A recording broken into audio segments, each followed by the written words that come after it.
Welcome to Next Audio Chapter, your go-to channel for immersive and engaging audiobook experiences. Today, we are diving into the enchanting world of Ivan Turgenev's First Love, translated by Constance Garnett. This timeless novella explores the poignant and often bittersweet journey of young love. Set against the backdrop of 19th century Russia, Turgenev's masterful storytelling and Garnett's beautiful translation bring to life the emotional depth and complexity of first love. Sit back, relax, and let us transport you into the heart of this classic tale. Introduction. Ivan Turgenev's First Love, translated by Constance Garnett, is a novella that delves into the complexities and nuances of young love through the experiences of its protagonist, Vladimir Petrovitch. Set against the backdrop of 19th century Russian society, the story is a poignant exploration of emotional growth, the bittersweet nature of first love, and the inevitable confrontation with reality.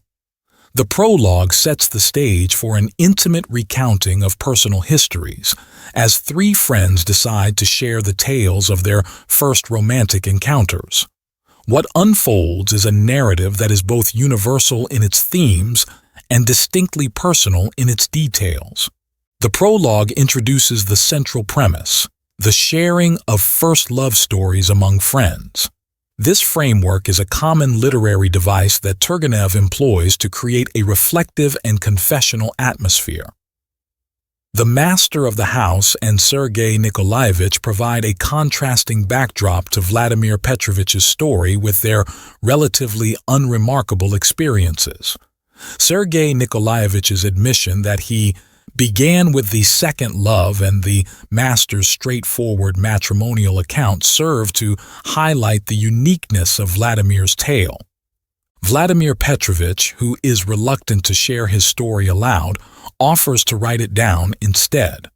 This decision to document his memories rather than narrate them orally adds a layer of introspection and contemplation to the narrative. It suggests a depth of feeling and a need for precision in recounting his past, hinting at the profound impact his first love had on him. The novella then transitions into Vladimir's manuscript, where he recalls his youth and the intense emotions associated with his first love, Zinaida Alexandrovna. Zinaida is depicted as an enchanting yet elusive figure whose charm captivates not just Vladimir but also other admirers. The dynamics between Zinaida and her suitors, and particularly her relationship with Vladimir, are central to the story. Through these interactions, Turgenev explores themes of idealization, jealousy, and the painful process of growing up. Turgenev's portrayal of Vladimir's emotional turmoil and eventual disillusionment is both tender and unflinching. The novella captures the intensity of first love, its highs and lows, its beauty and heartache. Vladimir's journey from infatuation to a deeper understanding of love and life is rendered with a delicate balance of nostalgia and realism. First Love, by Ivan Turgenev, remains a timeless exploration of the complexities of young love. Through Vladimir Petrovitch's story, Turgenev captures the universal experience of first love with its mix of enchantment, confusion, and inevitable loss. The novella's enduring appeal lies in its honest depiction of the vulnerability and intensity of youth, making it a resonant read for anyone who has ever experienced the pangs of first love. Turgenev's masterful storytelling and Garnett's faithful translation together offer readers a window into the poignant beauty of this classic tale. First Love, Turgenev, 1897, by Ivan Turgenev. Translated by Constance Garnett. Prologue.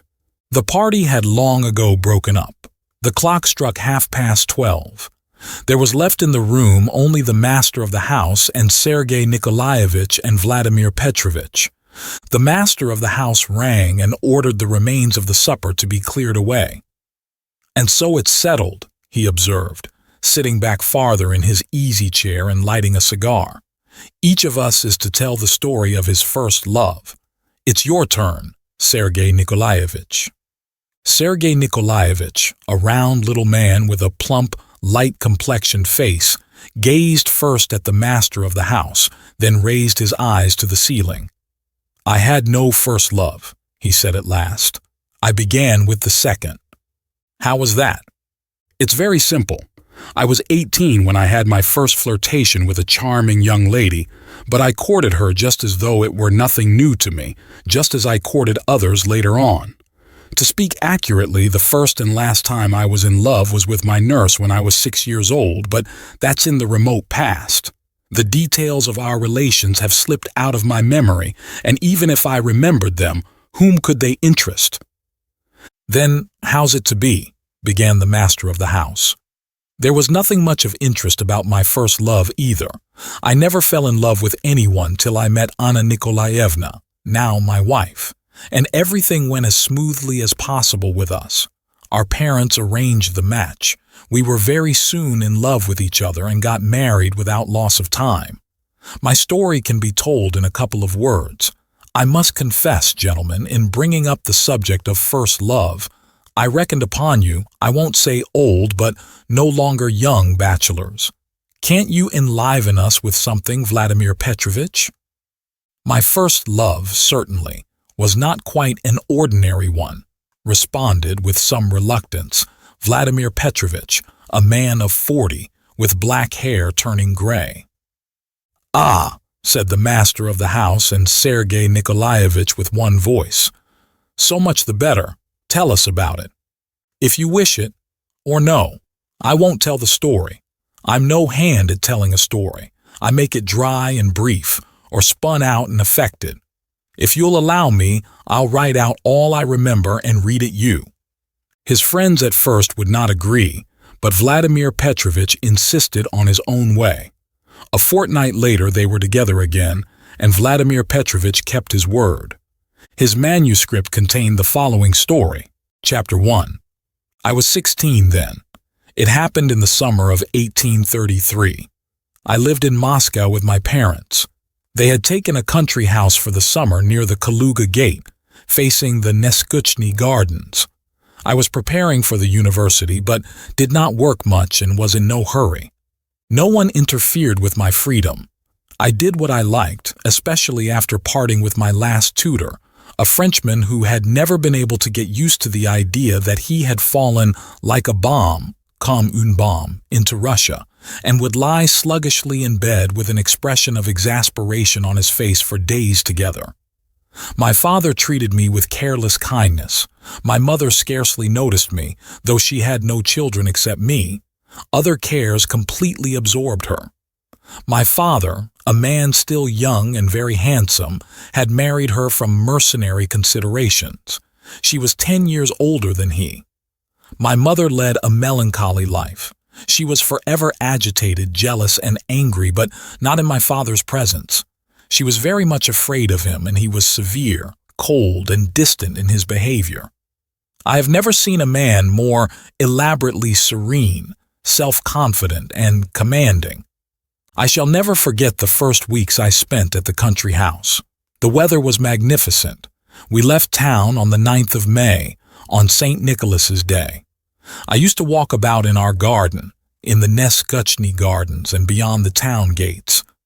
I would take some book with me, Kedanov's course, for instance, but I rarely looked into it, and more often than anything declaimed verses aloud.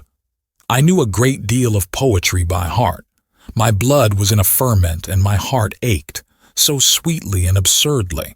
I was all hope and anticipation, was a little frightened of something, and full of wonder at everything, and was on the tiptoe of expectation. My imagination played continually, fluttering rapidly about the same fancies like martins about a bell tower at dawn. I dreamed, was sad, even wept, but through the tears and through the sadness, inspired by a musical verse, or the beauty of evening, shot up like grass in spring the delicious sense of youth and effervescent life. I had a horse to ride. I used to saddle it myself and set off alone for long rides, break into a rapid gallop and fancy myself a knight at a tournament. How gaily the wind whistled in my ears. Or turning my face towards the sky, I would absorb its shining radiance and blue into my soul that opened wide to welcome it. I remember that, at that time, the image of woman, the vision of love, scarcely ever arose in definite shape in my brain.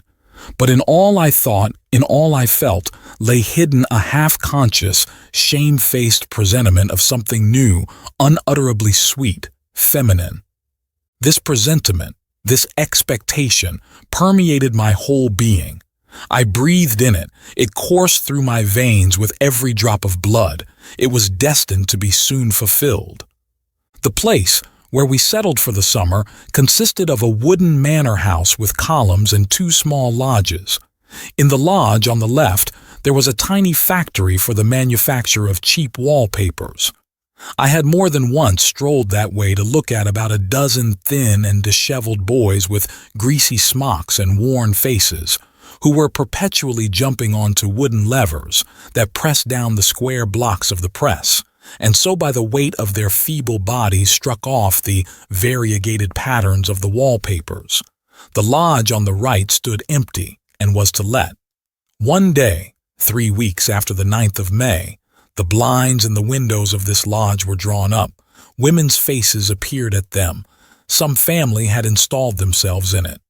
I remember the same day at dinner my mother inquired of the butler who were our new neighbors, and hearing the name of the Princess Zasyekin, first observed with some respect, "Ah, a princess," and then added, "A poor one, I suppose." They arrived in 3 hired flies, the butler remarked deferentially as he handed a dish. "They don't keep their own carriage, and the furniture's of the poorest."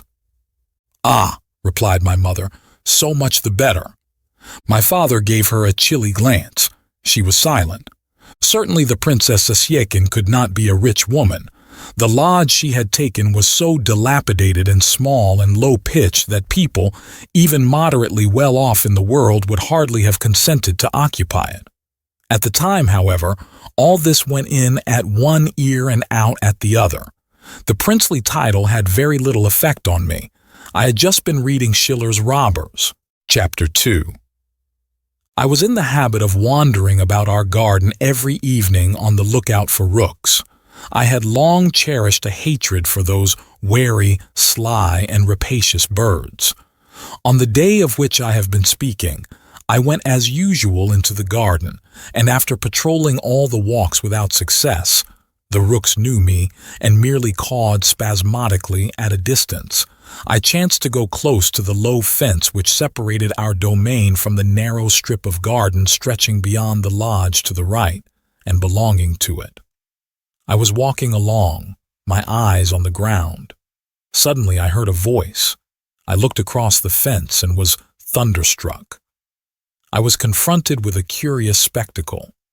A few paces from me on the grass between the green raspberry bushes stood a tall, slender girl in a striped pink dress with a white kerchief on her head. 4 young men were close round her, and she was slapping them by turns on the forehead with those small gray flowers, the name of which I don't know, though they are well known to children. The flowers form little bags and burst open with a pop when you strike them against anything hard. The young men presented their foreheads so eagerly, and in the gestures of the girl, I saw her in profile, there was something so fascinating, imperious, caressing, mocking, and charming that I almost cried out with admiration and delight, and would, I thought, have given everything in the world on the spot, only to have had those exquisite fingers strike me on the forehead. My gun slipped onto the grass. I forgot everything. I devoured with my eyes the graceful shape and neck and lovely arms, and the slightly disordered fair hair under the white kerchief, and the half-closed clever eye, and the eyelashes and the soft cheek beneath them. "Young man, hey, young man," said a voice suddenly near me. "Is it quite permissible to stare so at unknown young ladies?" I started. I was struck dumb. Near me, the other side of the fence, stood a man with close-cropped black hair, looking ironically at me. At the same instant, the girl too turned towards me. I caught sight of big gray eyes and a bright, mobile face, and the whole face suddenly quivered and laughed. There was a flash of white teeth, a droll lifting of the eyebrows. I crimsoned, picked up my gun from the ground, and pursued by a musical but not ill-natured laugh, fled to my own room, flung myself on the bed and hid my face in my hands. My heart was fairly leaping. I was greatly ashamed and overjoyed. I felt an excitement I had never known before.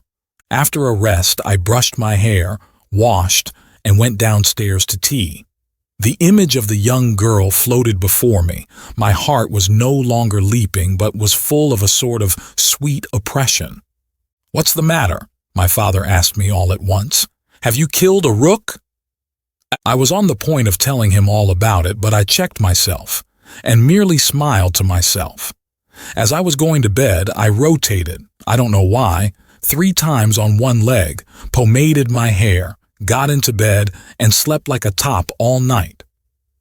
Before morning, I woke up for an instant, raised my head, looked round me in ecstasy, and fell asleep again. Chapter 3. How can I make their acquaintance? Was my first thought when I waked in the morning.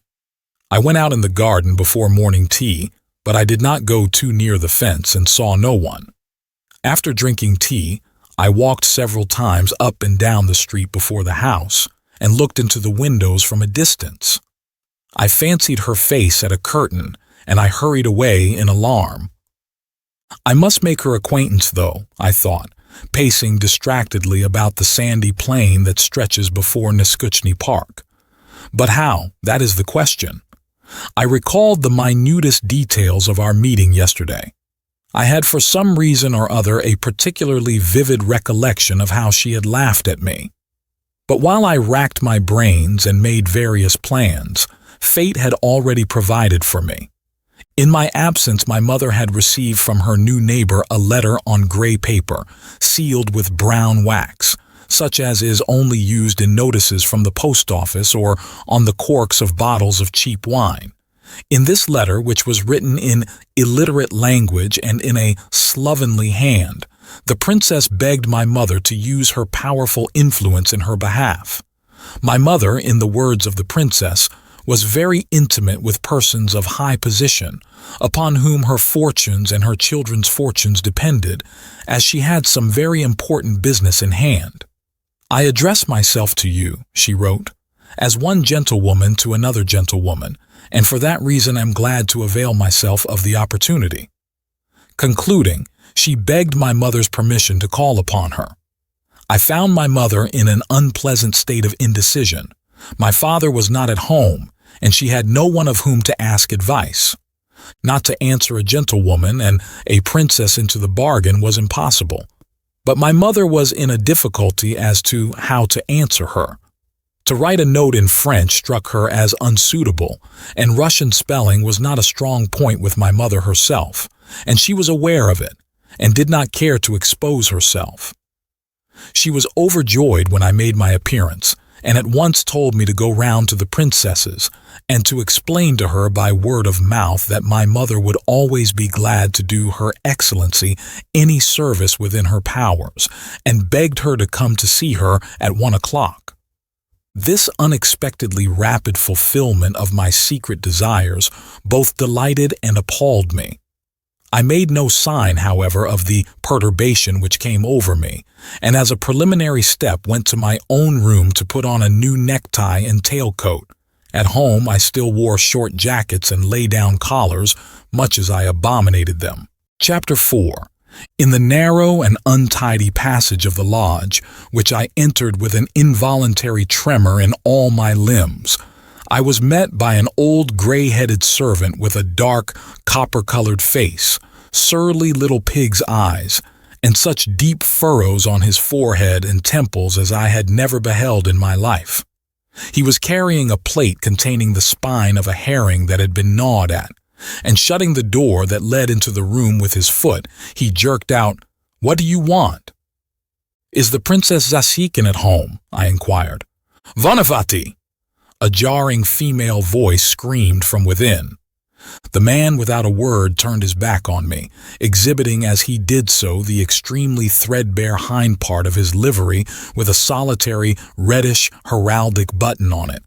He put the plate down on the floor and went away.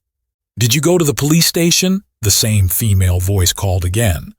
The man muttered something in reply. "Huh? Has someone come?" I heard again. "The young gentleman from next door. Ask him in, then." "Will you step into the drawing room?" said the servant, making his appearance once more and picking up the plate from the floor. I mastered my emotions and went into the drawing room. I found myself in a small and not over-clean apartment containing some poor furniture that looked as if it had been hurriedly set down where it stood. At the window, in an easy chair with a broken arm, was sitting a woman of 50, bareheaded and ugly, in an old green dress and a striped worsted wrap about her neck. Her small black eyes fixed me like pins. I went up to her and bowed. "I have the honor of addressing the Princess Zasyekin." "I am the Princess Zasyekin, and you are the son of Mr. V." "Yes, I have come to you with a message from my mother." "Sit down, please. Vonifati, where are my keys? Have you seen them?" I communicated to Madame Zasyekin my mother's reply to her note. She heard me out, drumming with her fat red fingers on the window pane, and when I had finished, she stared at me once more. "Very good. I'll be sure to come," she observed at last. "But how young you are. How old are you, may I ask?" 16, I replied, with an involuntary stammer. The princess drew out of her pocket some greasy papers covered with writing, raised them right up to her nose, and began looking through them. "A good age," she ejaculated suddenly, turning round restlessly on her chair. "And do you, pray, make yourself at home.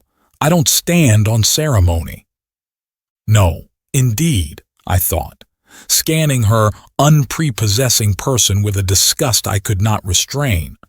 At that instant another door flew open quickly, and in the doorway stood the girl I had seen the previous evening in the garden. She lifted her hand and a mocking smile gleamed in her face. "Here is my daughter," observed the princess, indicating her with her elbow. "Zinachka, the son of our neighbor, Mr. V. What is your name, allow me to ask?" "Vladimir," I answered, getting up and stuttering in my excitement. "And your father's name?" "Petrovitch." "Ah, I used to know a commissioner of police whose name was Vladimir Petrovitch too. Vonifati, don't look for my keys. The keys are in my pocket." The young girl was still looking at me with the same smile, faintly fluttering her eyelids and putting her head a little on one side. "I have seen Monsieur Voldemar before," she began. The silvery note of her voice ran through me with a sort of sweet shiver. "You will let me call you so?" "Oh, please," I faltered. "Where was that?" asked the princess. The young princess did not answer her mother. "Have you anything to do just now?" she said, not taking her eyes off me. "Oh, no." "Would you like to help me wind some wool? Come in here, to me." She nodded to me and went out of the drawing room. I followed her. In the room we went into, the furniture was a little better and was arranged with more taste, though indeed, at the moment I was scarcely capable of noticing anything. I moved as in a dream and felt all through my being a sort of intense blissfulness that verged on imbecility. The young princess sat down, took out a skein of red wool, and, motioning me to a seat opposite her, carefully untied the skein and laid it across my hands. All this she did in silence with a sort of droll deliberation and with the same bright sly smile on her slightly parted lips. She began to wind the wool on a bent card, and all at once she dazzled me with a glance so brilliant and rapid that I could not help dropping my eyes. When her eyes, which were generally half closed, opened to their full extent, her face was completely transfigured. It was as though it were flooded with light. "What did you think of me yesterday?" Monsieur Voldemar?" she asked after a brief pause. "You thought ill of me, I expect." Princess. I thought nothing. How can I?" I answered in confusion. "Listen," she rejoined. "You don't know me yet. I'm a very strange person. I like always to be told the truth. You, I have just heard, are 16 and I am 21. You see, I'm a great deal older than you, and so you ought always to tell me the truth. And to do what I tell you," she added. "Look at me. Why don't you look at me?" I was still more abashed. However, I raised my eyes to her. She smiled, not her former smile, but a smile of approbation. "Look at me," she said, dropping her voice caressingly. "I don't dislike that. I like your face. I have a presentiment we shall be friends. But do you like me?" she added slyly. "Princess," I was beginning. "In the first place, you must call me Zinaida Alexandrovna, and in the second place, it's a bad habit for children," she corrected herself, "for young people, not to say straight out what they feel. That's all very well for grown-up people. You like me, don't you?" Though I was greatly delighted that she talked so freely to me, still I was a little hurt. I wanted to show her that she had not a mere boy to deal with, and assuming as easy and serious an air as I could, I observed, "Certainly. I like you very much, Zinaida Alexandrovna. I have no wish to conceal it." She shook her head very deliberately. "Have you a tutor?" she asked suddenly. "No, I've not had a tutor for a long, long while." I told a lie. It was not a month since I had parted with my Frenchman. "Oh, I see then. You are quite grown up." She tapped me lightly on the fingers. "Hold your hands straight." And she applied herself busily to winding the ball. I seized the opportunity when she was looking down and fell to watching her, at first stealthily, then more and more boldly. Her face struck me as even more charming than on the previous evening. Everything in it was so delicate, clever, and sweet.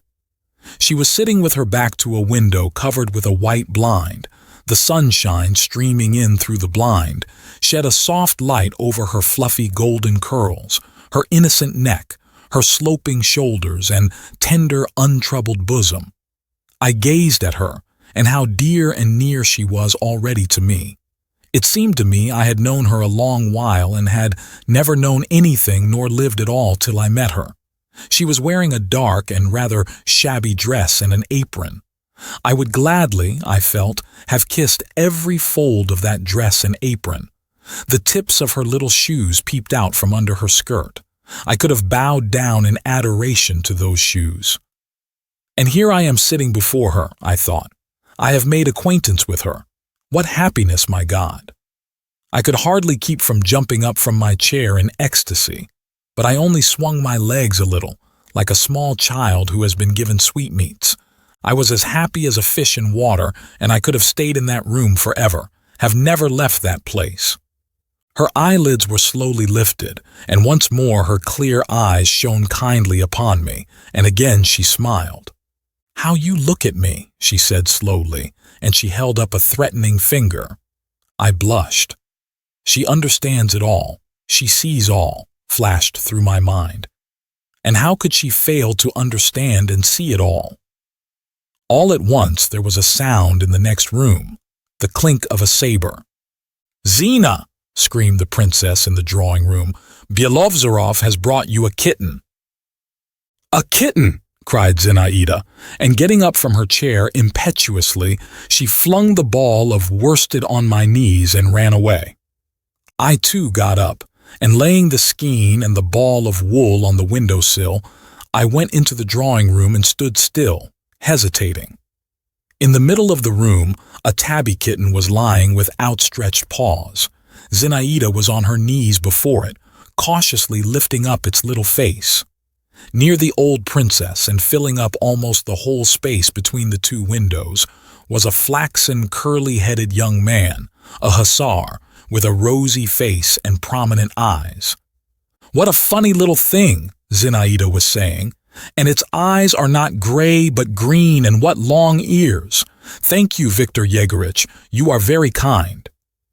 The hussar, in whom I recognized one of the young men I had seen the evening before, smiled and bowed with a clink of his spurs and a jingle of the chain of his saber. "You were pleased to say yesterday that you wished to possess a tabby kitten with long ears, so I obtained it. Your word is law." And he bowed again. The kitten gave a feeble mew and began sniffing the ground. "It's hungry!" cried Zinaida. "Vone fatti, Sonia, bring some milk." A maid in an old yellow gown with a faded kerchief at her neck came in with a saucer of milk and set it before the kitten. The kitten started, blinked, and began lapping. "What a pink little tongue it has," remarked Zinaida, putting her head almost on the ground and peeping at it sideways under its very nose. The kitten, having had enough, began to purr and move its paws affectedly. Zinaida got up and, turning to the maid, said carelessly, "Take it away." "For the kitten, your little hand," said the hussar, with a simper and a shrug of his strongly built frame, which was tightly buttoned up in a new uniform. "Both," replied Zinaida, and she held out her hands to him. While he was kissing them, she looked at me over his shoulder. I stood stock still in the same place and did not know whether to laugh, to say something, or to be silent. Suddenly, through the open door into the passage, I caught sight of our footman, Fyodor. He was making signs to me. Mechanically, I went out to him. "What do you want?" I asked. "Your mamma has sent for you," he said in a whisper. "She is angry that you have not come back with the answer." "Why, have I been here long?" "Over an hour." "Over an hour," I repeated unconsciously, and going back to the drawing room I began to make bows and scrape with my heels. "Where are you off to?" the young princess asked, glancing at me from behind the hussar. "I must go home. So I am to say," I added, addressing the old lady, "that you will come to us about 2. "Do you say so, my good sir?" The princess hurriedly pulled out her snuff-box and took snuff so loudly that I positively jumped. "Do you say so?" she repeated, blinking tearfully and sneezing. I bowed once more, turned and went out of the room with that sensation of awkwardness in my spine which a very young man feels when he knows he is being looked at from behind. "Mind you come and see us again, Monsieur Voldemar," Zinaida called, and she laughed again. Why is it she's always laughing, I thought, as I went back home escorted by Fyodor, who said nothing to me, but walked behind me with an air of disapprobation. My mother scolded me and wondered whatever I could have been doing so long at the princess's. I made her no reply and went off to my own room. I felt suddenly very sad. I tried hard not to cry. I was jealous of the hussar. Chapter 5. The princess called on my mother as she had promised and made a disagreeable impression on her. I was not present at their interview, but at table my mother told my father that this Prince Zasiekin struck her as a femme très vulgaire, that she had quite worn her out begging her to interest Prince Sergei in their behalf, that she seemed to have no end of lawsuits and affairs on hand, de vilaines affaires d'argent, and must be a very troublesome and litigious person. My mother added, however, that she had asked her and her daughter to dinner the next day. Hearing the word daughter, I buried my nose in my plate, for after all, she was a neighbor and a person of title. Upon this my father informed my mother that he remembered now who this lady was, that he had in his youth known the deceased Prince Zasiekin, a very well-bred but frivolous and absurd person, that he had been nicknamed in society Le Parisien, from having lived a long while in Paris, that he had been very rich but had gambled away all his property, and for some unknown reason, probably for money, though indeed he might have chosen better if so, my father added with a cold smile, he had married the daughter of an agent and after his marriage had entered upon speculations and ruined himself utterly. "If only she doesn't try to borrow money," observed my mother. "That's exceedingly possible," my father responded tranquilly. "Does she speak French?" "Very badly." It's of no consequence anyway. I think you said you had asked the daughter too. Someone was telling me she was a very charming and cultivated girl. Ah, then she can't take after her mother. Nor her father either, rejoined my father. He was cultivated indeed, but a fool. My mother sighed and sank into thought. My father said no more. I felt very uncomfortable during this conversation. After dinner, I went into the garden, but without my gun. I swore to myself that I would not go near the Zasyekins' garden, but an irresistible force drew me thither, and not in vain. I had hardly reached the fence when I caught sight of Zinaida. This time she was alone. She held a book in her hands and was coming slowly along the path. She did not notice me. I almost let her pass by, but all at once I changed my mind and coughed. She turned round but did not stop, pushed back with one hand the broad blue ribbon of her round straw hat, looked at me, smiled slowly, and again bent her eyes on the book. I took off my cap and, after hesitating a moment, walked away with a heavy heart. Que suis-je pour elle? I thought, God knows why, in French. Familiar footsteps sounded behind me. I looked round. My father came up to me with his light, rapid walk. "Is that the young princess?" he asked me. "Yes." "Why, do you know her?" "I saw her this morning at the princess's." My father stopped and, turning sharply on his heel, went back. When he was on a level with Zinaida, he made her a courteous bow. She, too, bowed to him with some astonishment on her face and dropped her book. I saw how she looked after him. My father was always irreproachably dressed, simple and in a style of his own, but his figure had never struck me as more graceful. Never had his gray hat sat more becomingly on his curls, which were scarcely perceptibly thinner than they had once been. I bent my steps toward Zinaida, but she did not even glance at me. She picked up her book again and went away. Chapter 6. The whole evening and the following day I spent in a sort of dejected apathy. I remember I tried to work and took up Kaidanov, but the boldly printed lines and pages of the famous textbook passed before my eyes in vain. I read 10 times over the words. Julius Caesar was distinguished by warlike courage. I did not understand anything and threw the book aside. Before dinner time, I palmated myself once more and once more put on my tailcoat and necktie. "What's that for?" my mother demanded. "You're not a student yet, and God knows whether you'll get through the examination. And you've not long had a new jacket. You can't throw it away." "There will be visitors," I murmured almost in despair. "What nonsense! Fine visitors indeed." I had to submit. I changed my tailcoat for my jacket, but I did not take off the necktie. The princess and her daughter made their appearance half an hour before dinner time. The old lady had put on, in addition to the green dress with which I was already acquainted, a yellow shawl and an old-fashioned cap adorned with flame-colored ribbons. She began talking at once about her money difficulties, sighing, complaining of her poverty and imploring assistance, but she made herself at home.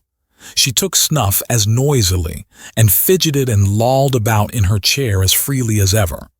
It never seemed to have struck her that she was a princess. Zinaida, on the other hand, was rigid, almost haughty in her demeanor, every inch a princess.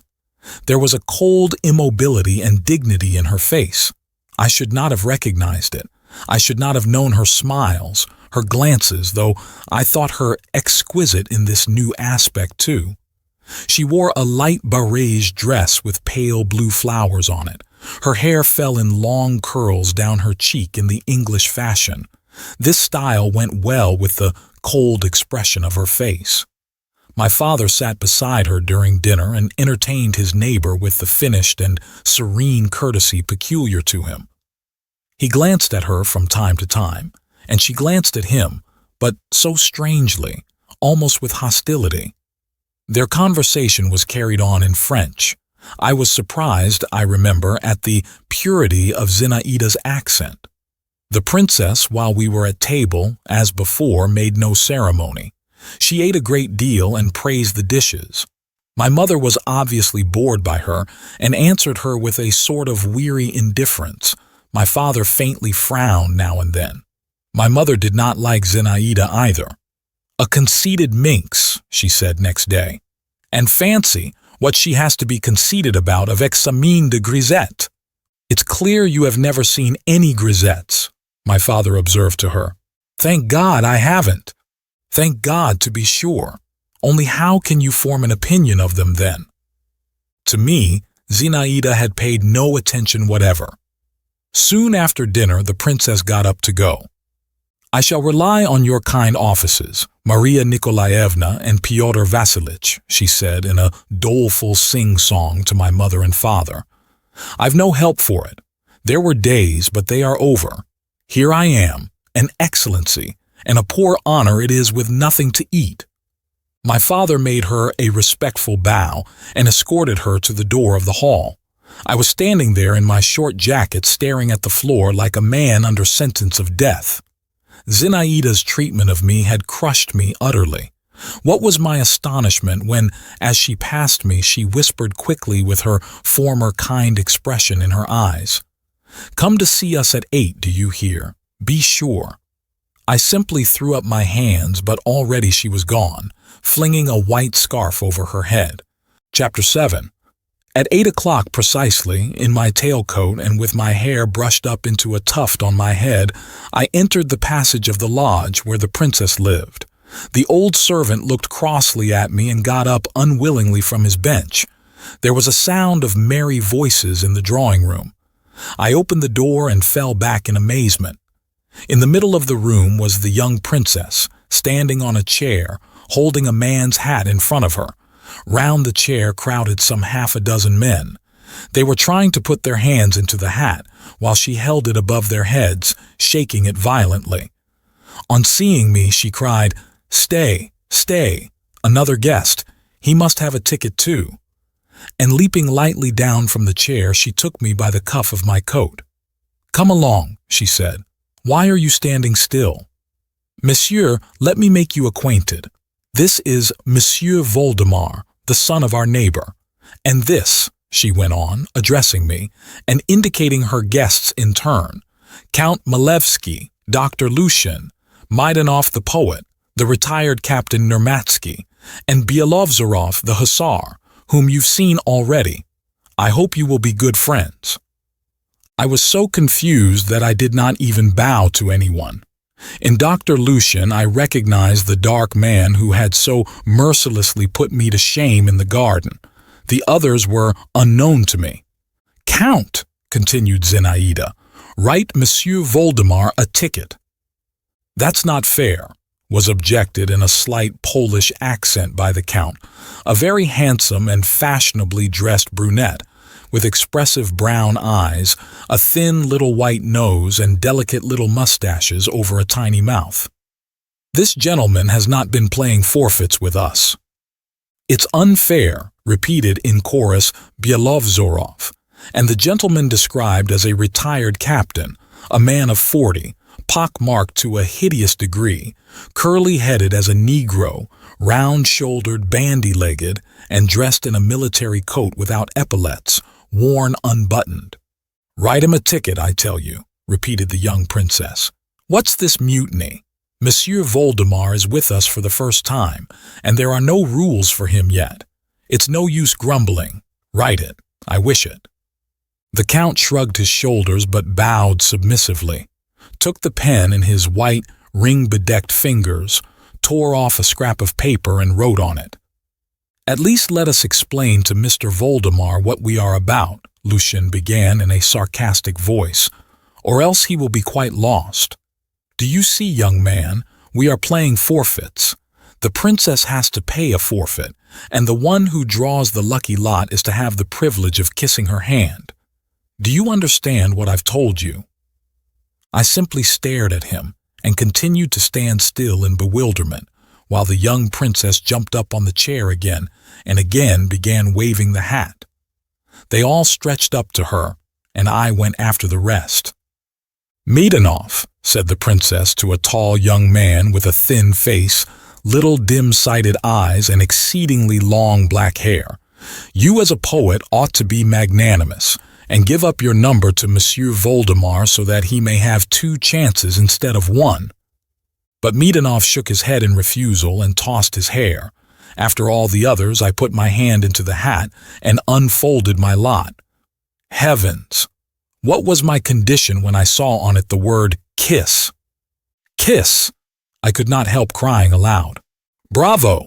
He has won it, the princess said quickly. How glad I am!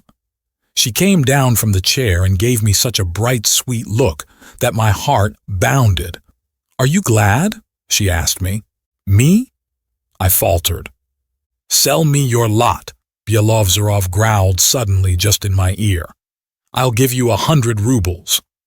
I answered the hussar with such an indignant look that Zinaida clapped her hands while Lushin cried, He's a fine fellow. But as master of the ceremonies, he went on, it's my duty to see that all the rules are kept. Monsieur Voldemar, go down on one knee. That is our regulation. Zinaida stood in front of me, her head a little on one side as though to get a better look at me. She held out her hand to me with dignity. A mist passed before my eyes. I meant to drop on one knee, sank on both, and pressed my lips to Zinaida's fingers so awkwardly that I scratched myself a little with the tip of her nail. Well done, cried Lushin, and helped me to get up. The game of forfeits went on. Zinaida sat me down beside her. She invented all sorts of extraordinary forfeits. She had, among other things, to represent a statue, and she chose as a pedestal the hideous Nirmatsky, told him to bow down in an arch and bend his head down on his breast. The laughter never paused for an instant. For me, a boy constantly brought up in the seclusion of a dignified manor house, all this noise and uproar, this unceremonious, almost riotous gaiety, these relations with unknown persons were simply intoxicating. My head went round as though from wine. I began laughing and talking louder than the others, so much so that the old princess, who was sitting in the next room with some sort of clerk from the Tversky gate, invited by her for consultation on business, positively came in to look at me. But I felt so happy that I did not mind anything. I didn't care a straw for anyone's jeers or dubious looks. Zinaida continued to show me a preference and kept me at her side. In one forfeit I had to sit by her, both hidden under one silk handkerchief. I was to tell her my secret. I remember our 2 heads being all at once in a warm, half-transparent, fragrant darkness, the soft, close brightness of her eyes in the dark, and the burning breath from her parted lips, and the gleam of her teeth and the ends of her hair tickling me and setting me on fire. I was silent. She smiled slyly and mysteriously and at last whispered to me, Well, what is it? But I merely blushed and laughed and turned away, catching my breath. We got tired of forfeits. We began to play a game with a string. My God! What were my transports when, for not paying attention, I got a sharp and vigorous slap on my fingers from her, and how I tried afterwards to pretend that I was absent-minded and she teased me and would not touch the hands I held out to her. What didn't we do that evening? We played the piano and sang and danced and acted a gypsy encampment. Nirmatsky was dressed up as a bear and made to drink salt water. Count Malevsky showed us several sorts of card tricks and finished, after shuffling the cards, by dealing himself all the trumps at whist, on which Lushin had the honor of congratulating him. Maidanov recited portions from his poem, The Manslayer. Romanticism was at its height at this period, which he intended to bring out in a black cover with the title in blood-red letters. They stole the clerk's cap off his knee and made him dance a Cossack dance by way of ransom for it. They dressed up old Vonifati in a woman's cap, and the young princess put on a man's hat. I could not enumerate all we did. Only Byelovzorov kept more and more in the background, scowling and angry. Sometimes his eyes looked bloodshot. He flushed all over, and it seemed every minute as though he would rush out upon us all and scatter us like shavings in all directions. But the young princess would glance at him and shake her finger at him, and he would retire into his corner again. We were quite worn out at last. Even the old princess, though she was ready for anything, as she expressed it, and no noise wearied her, felt tired at last, and longed for peace and quiet. At 12 o'clock at night, supper was served, consisting of a piece of stale dry cheese and some cold turnovers of minced ham, which seemed to me more delicious than any pastry I had ever tasted. There was only one bottle of wine, and that was a strange one. A dark-colored bottle with a wide neck, and the wine in it was of a pink hue. No one drank it, however. Tired out and faint with happiness, I left the lodge. At parting, Zinaida pressed my hand warmly and again smiled mysteriously. The night air was heavy and damp in my heated face. A storm seemed to be gathering. Black storm clouds grew and crept across the sky, their smoky outlines visibly changing. A gust of wind shivered restlessly in the dark trees, and somewhere, far away on the horizon, muffled thunder angrily muttered as it were to itself. I made my way up to my room by the back stairs. My old man nurse was asleep on the floor, and I had to step over him. He waked up, saw me, and told me that my mother had again been very angry with me, and had wished to send after me again, but that my father had prevented her. I had never gone to bed without saying good night to my mother and asking her blessing. There was no help for it now. I told my man that I would undress and go to bed by myself, and I put out the candle, but I did not undress and did not go to bed. I sat down on a chair and sat a long while as though spellbound. What I was feeling was so new and so sweet. I sat still, hardly looking round and not moving, drew slow breaths, and only from time to time laughed silently at some recollection, or turned cold within at the thought that I was in love, that this was she, that this was love. Zinaida's face floated slowly before me in the darkness, floated and did not float away. Her lips still wore the same enigmatic smile. Her eyes watched me, a little from one side, with a questioning, dreamy, tender look, as at the instant of parting from her. At last I got up, walked on tiptoe to my bed, and without undressing laid my head carefully on the pillow as though I were afraid by an abrupt movement to disturb what filled my soul. I lay down but did not even close my eyes. Soon I noticed that faint glimmers of light of some sort were thrown continually into the room. I sat up and looked at the window. The window frame could be clearly distinguished from the mysteriously and dimly lighted panes. It is a storm, I thought, and a storm it really was, but it was raging so very far away that the thunder could not be heard, only blurred, long, as it were branching, gleams of lightning flashed continually over the sky. It was not flashing, though, so much as quivering and twitching like the wing of a dying bird. I got up, went to the window, and stood there till morning. The lightning never ceased for an instant. It was what is called among the peasants a sparrow night.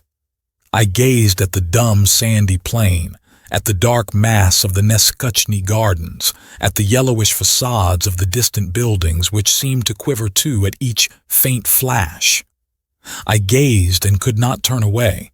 These silent lightning flashes, these gleams seemed in response to the secret silent fires which were aglow within me. Morning began to dawn. The sky was flushed in patches of crimson. As the sun came nearer, the lightning grew gradually paler and ceased. The quivering gleams were fewer and fewer, and vanished at last, drowned in the sobering positive light of the coming day. And my lightning flashes vanished too. I felt great weariness and peace. But Zinaida's image still floated triumphant over my soul. But it too, this image, seemed more tranquil. Like a swan rising out of the reeds of a bog, it stood out from the other unbeautiful figures surrounding it, and as I fell asleep, I flung myself before it in farewell, trusting adoration. Oh, sweet emotions, gentle harmony, goodness and peace of the softened heart, melting bliss of the first raptures of love. Where are they? Where are they? Chapter 8. The next morning when I came down to tea, my mother scolded me, less severely, however, than I had expected, and made me tell her how I had spent the previous evening. I answered her in few words, omitting many details and trying to give the most innocent air to everything. Anyway, they're people who are not comme il faut, my mother commented, and you've no business to be hanging about there instead of preparing yourself for the examination and doing your work. As I was well aware that my mother's anxiety about my studies was confined to these few words, I did not feel it necessary to make any rejoinder, but after morning tea was over, my father took me by the arm and, turning into the garden with me, forced me to tell him all I had seen at the Zasyekins. A curious influence my father had over me, and curious were the relations existing between us. He took hardly any interest in my education, but he never hurt my feelings. He respected my freedom. He treated me, if I may so express it, with courtesy, only he never let me be really close to him. I loved him. I admired him. He was my ideal of a man, and heavens, how passionately devoted I should have been to him if I had not been continually conscious of his holding me off.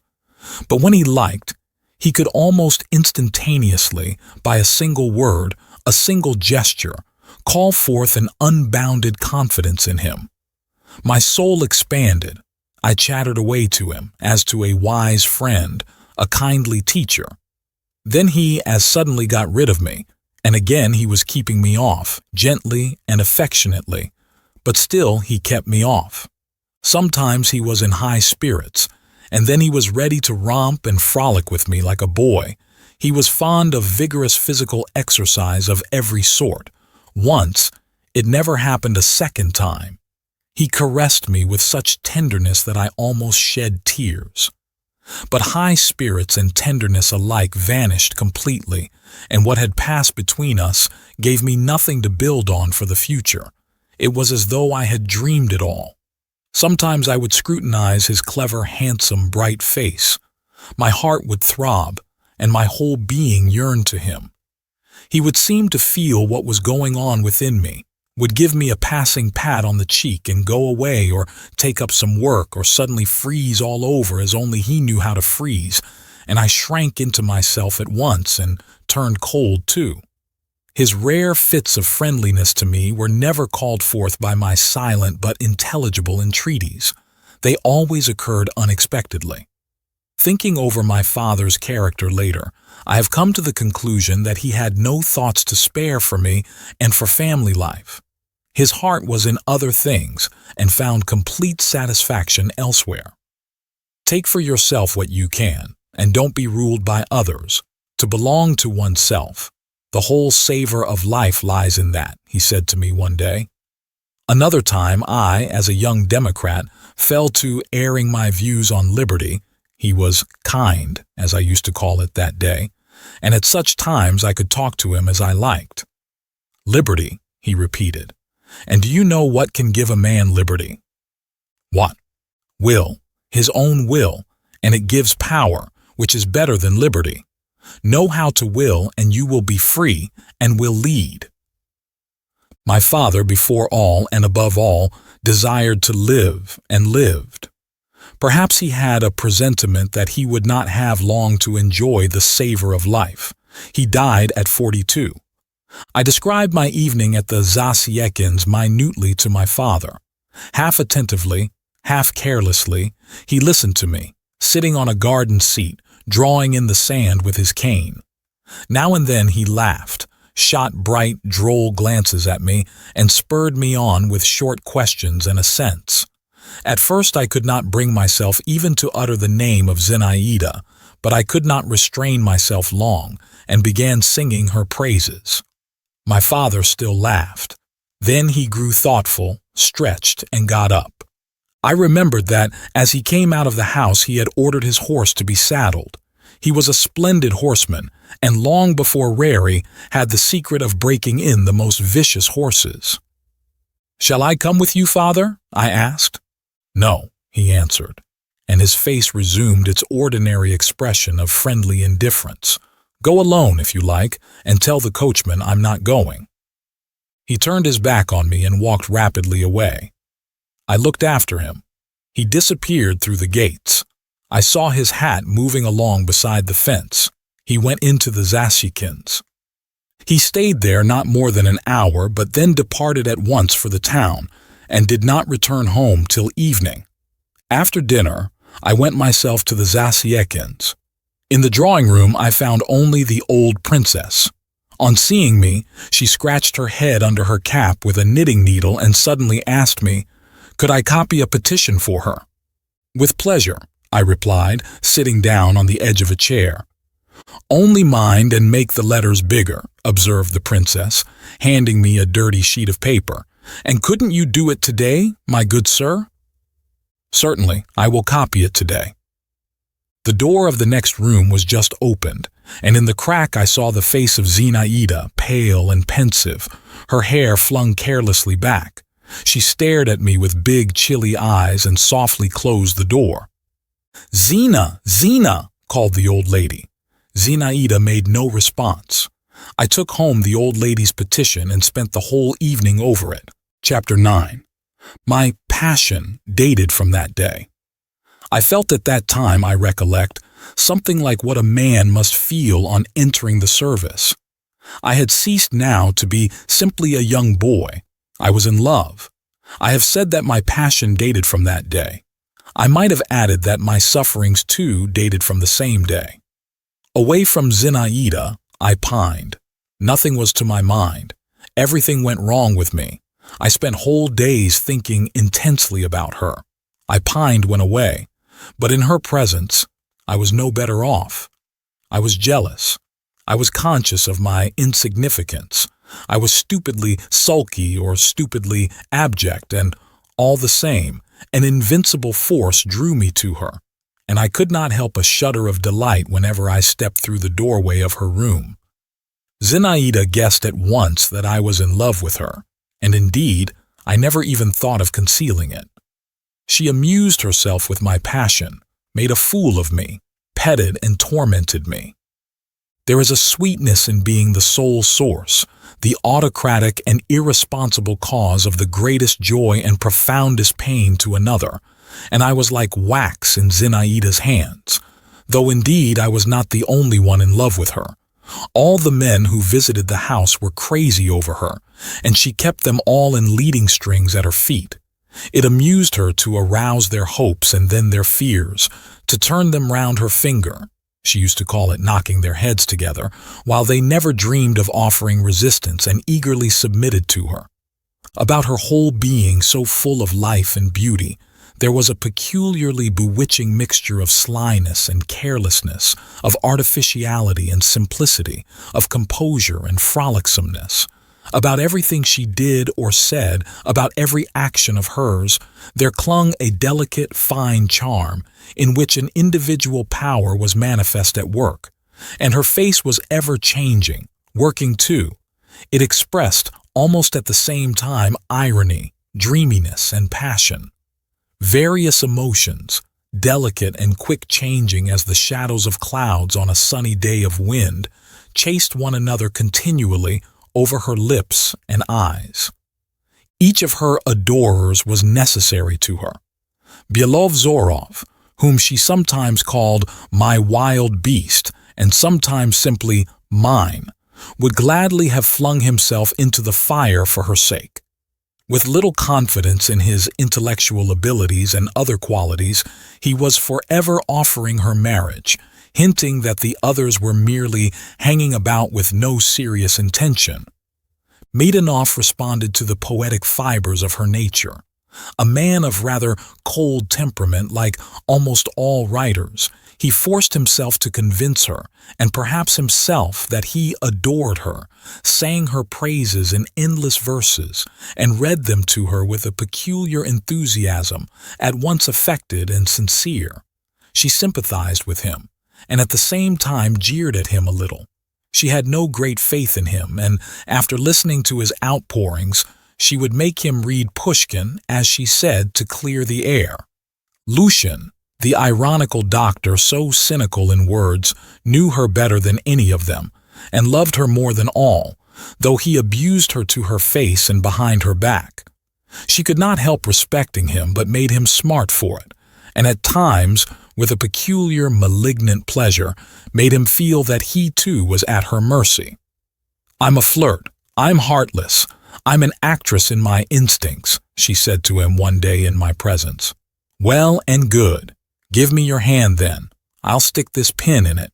You'll be ashamed of this young man seeing it. It will hurt you, but you'll laugh for all that, you truthful person." Lucian crimsoned, turned away, bit his lips, but ended by submitting his hand.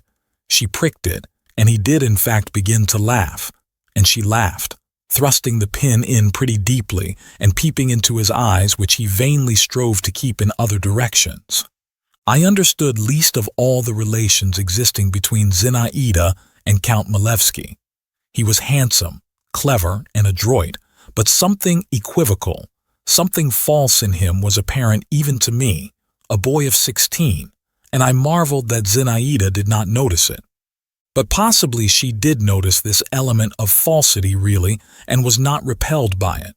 Her irregular education, strange acquaintances and habits, the constant presence of her mother, the poverty and disorder in their house, everything from the very liberty the young girl enjoyed, with the consciousness of her superiority to the people around her, had developed in her a sort of half-contemptuous carelessness and lack of fastidiousness. At any time anything might happen. Vanafati might announce that there was no sugar, or some revolting scandal would come to her ears, or her guests would fall to quarreling among themselves. She would only shake her curls and say, "What does it matter?" and care little enough about it. But my blood, anyway, was sometimes on fire with indignation when Milevsky approached her with a sly, fox-like action, leaned gracefully on the back of her chair, and began whispering in her ear with a self-satisfied and ingratiating little smile while she folded her arms across her bosom, looked intently at him and smiled too, and shook her head. "What induces you to receive Count Milevsky?" I asked her one day. "He has such pretty mustaches," she answered, "but that's rather beyond you." "You needn't think I care for him," she said to me another time. "No, I can't care for people I have to look down upon. I must have someone who can master me. But, merciful heavens, I hope I may never come across anyone like that. I don't want to be caught in anyone's claws, not for anything." "You'll never be in love, then?" "And you? Don't I love you?" she said, and she flicked me on the nose with the tip of her glove. Yes, Zinaida amused herself hugely at my expense. For 3 weeks I saw her every day, and what didn't she do with me? She rarely came to see us, and I was not sorry for it. In our house she was transformed into a young lady, a young princess, and I was a little overawed by her. I was afraid of betraying myself before my mother. She had taken a great dislike to Zinaida and kept a hostile eye upon us. My father I was not so much afraid of. He seemed not to notice me. He talked little to her, but always with special cleverness and significance. I gave up working and reading. I even gave up walking about the neighborhood and riding my horse. Like a beetle tied by the leg, I moved continually round and round my beloved little lodge. I would gladly have stopped there altogether, it seemed, but that was impossible. My mother scolded me, and sometimes Zinaida herself drove me away. Then I used to shut myself up in my room, or go down to the very end of the garden, and climbing into what was left of a tall stone greenhouse, now in ruins, sit for hours with my legs hanging over the wall that looked onto the road, gazing and seeing nothing. White butterflies flitted lazily by me, over the dusty nettles. A saucy sparrow settled not far off on the half-crumbling red brickwork and twittered irritably, incessantly twisting and turning and preening his tail feathers. The still mistrustful rooks cawed now and then, sitting high, high up on the bare top of a birch tree. The sun and wind played softly on its pliant branches. The tinkle of the bells of the Don Monastery floated across to me from time to time, peaceful and dreary. While I sat, gazed, listened, and was filled full of a nameless sensation in which all was contained, sadness and joy and the foretaste of the future and the desire and dread of life. But at that time I understood nothing of it, and could have given a name to nothing of all that was passing at random within me, or should have called it all by one name, the name of Zinaida. Zinaida continued to play cat and mouse with me. She flirted with me, and I was all agitation and rapture. Then she would suddenly thrust me away, and I dared not go near her, dared not look at her. I remember she was very cold to me for several days together.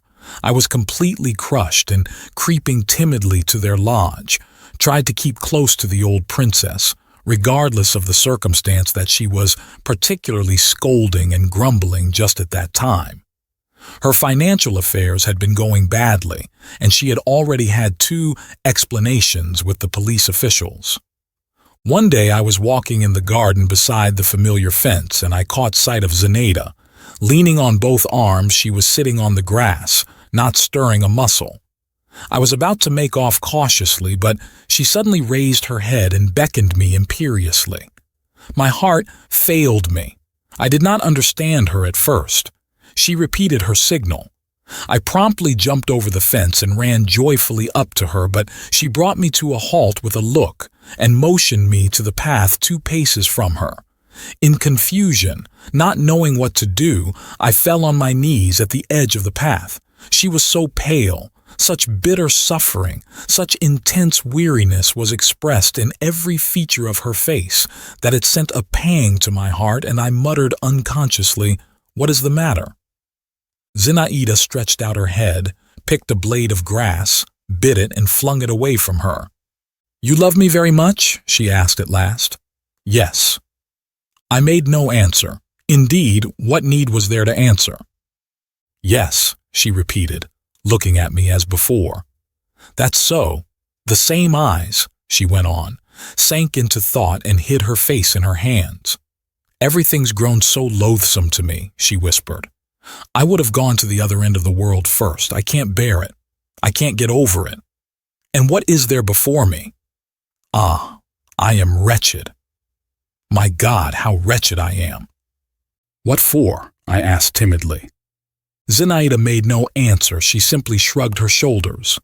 I remained kneeling, gazing at her with intense sadness. Every word she had uttered simply cut me to the heart.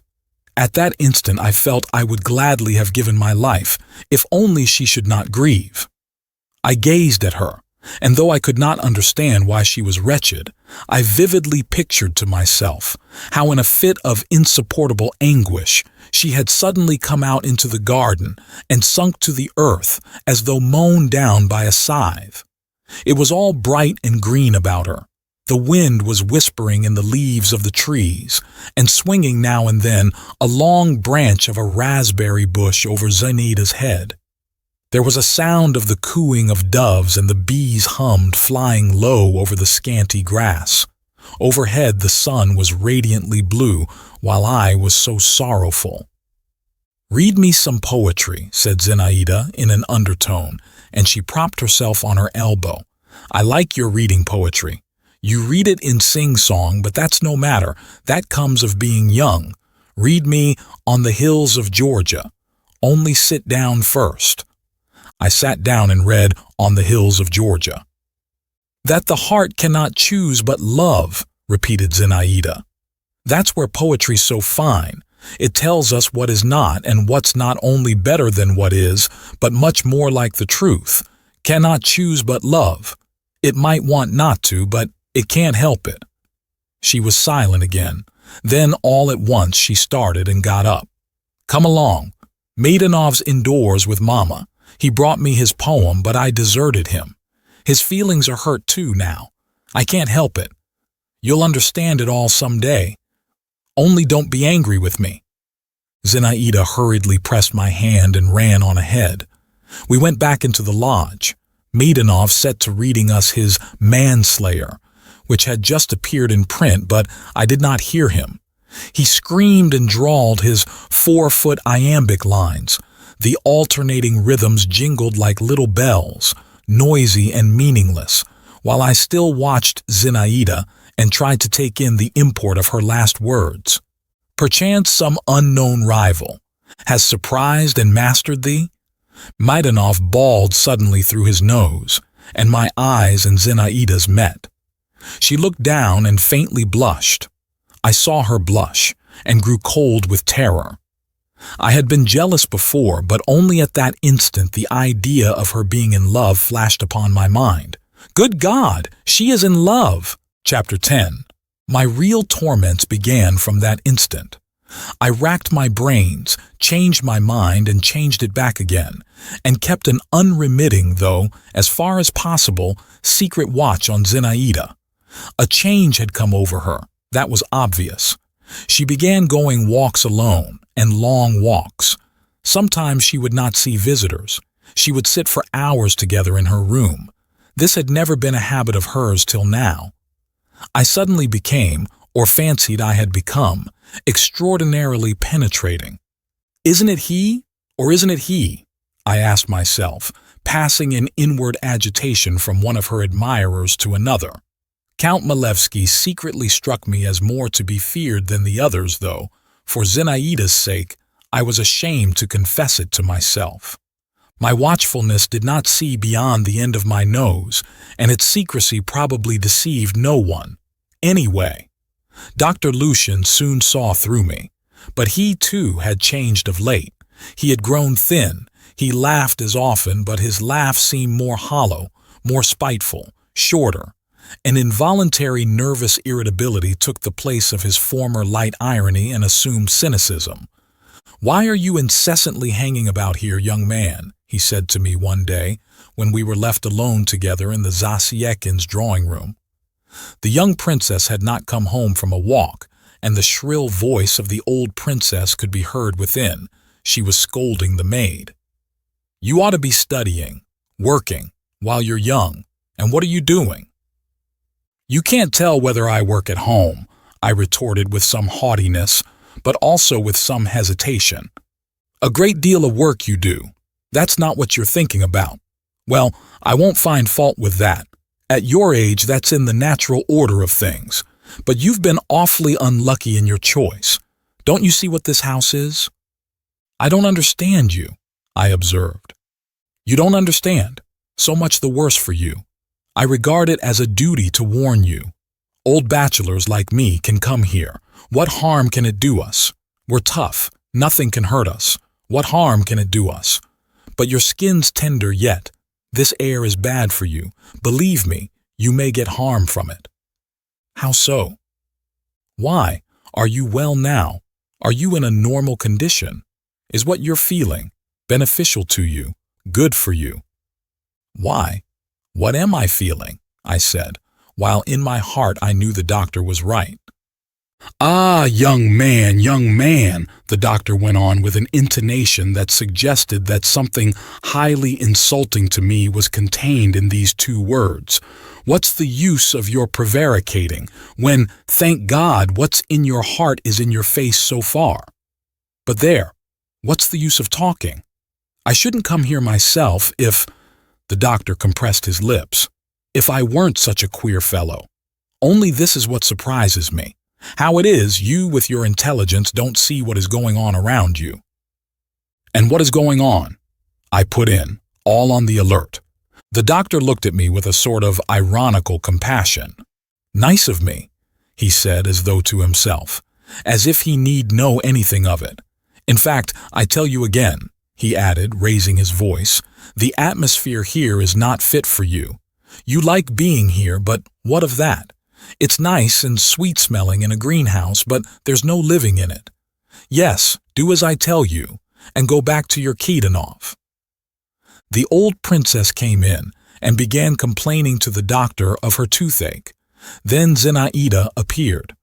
"Come," said the old princess, You must scold her, doctor. She's drinking iced water all day long. Is that good for her, pray, with her delicate chest?" "Why do you do that?" asked Lucien.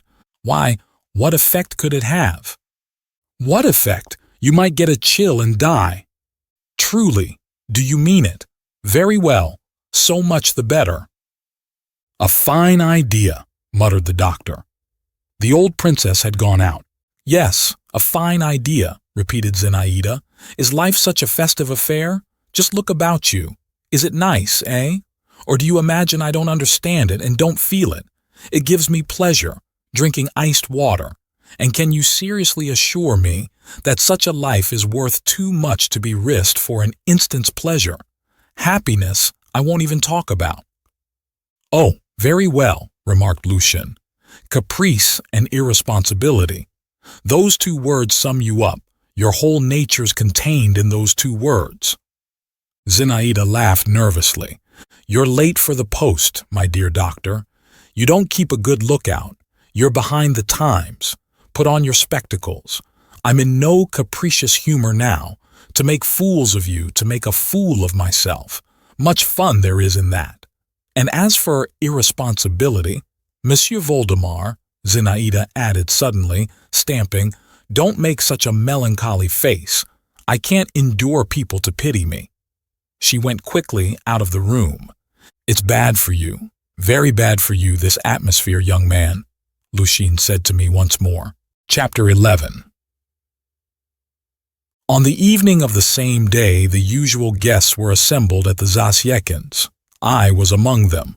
The conversation turned on Maidanov's poem. Zinaida expressed genuine admiration of it. "But do you know what?" she said to him. "If I were a poet, I would choose quite different subjects. Perhaps it's all nonsense, but strange ideas sometimes come into my head, especially when I'm not asleep in the early morning, when the sky begins to turn rosy and gray both at once. I would, for instance. You won't laugh at me?" "No, no," we all cried with one voice. "I would describe," she went on, folding her arms across her bosom and looking away, "a whole company of young girls at night in a great boat on a silent river. The moon is shining, and they are all in white and wearing garlands of white flowers and singing, you know, something in the nature of a hymn." I see.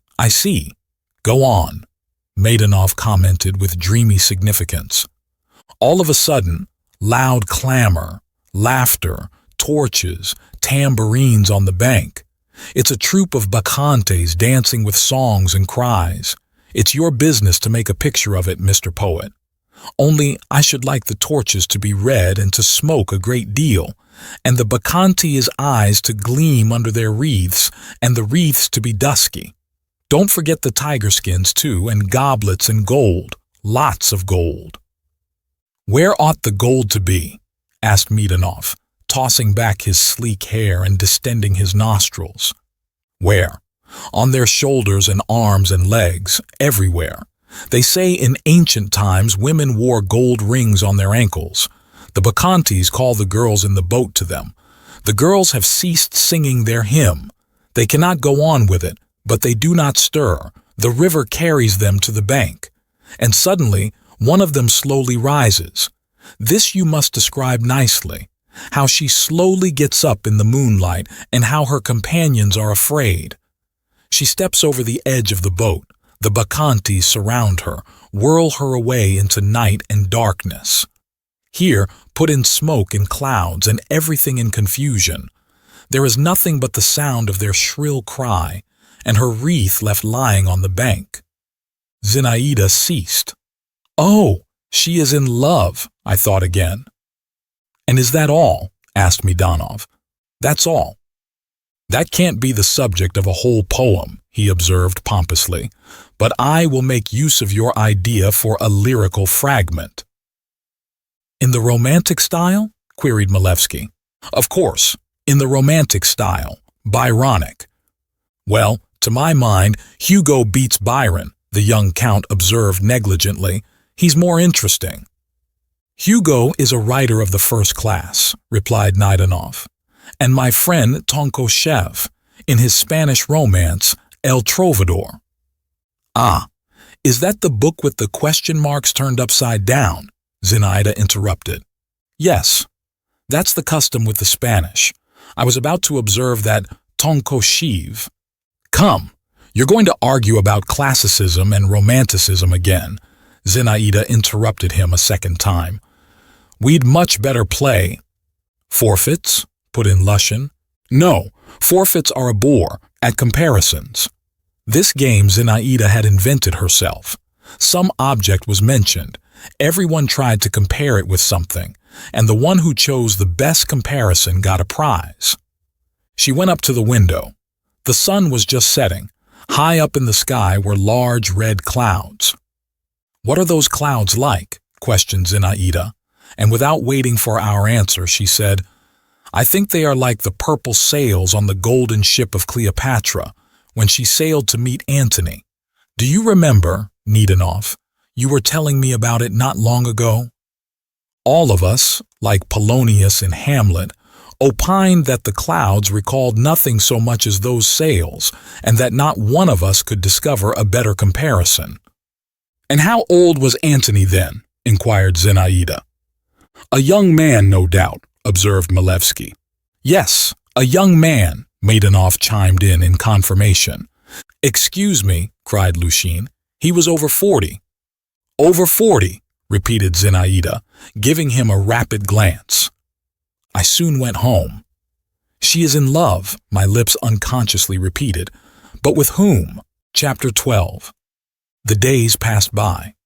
Zinaida became stranger and more incomprehensible. One day I went over to her and saw her sitting in a basket chair, her head pressed to the sharp edge of the table. She drew herself up. Her whole face was wet with tears. Ah, you, she said with a cruel smile. Come here. I went up to her.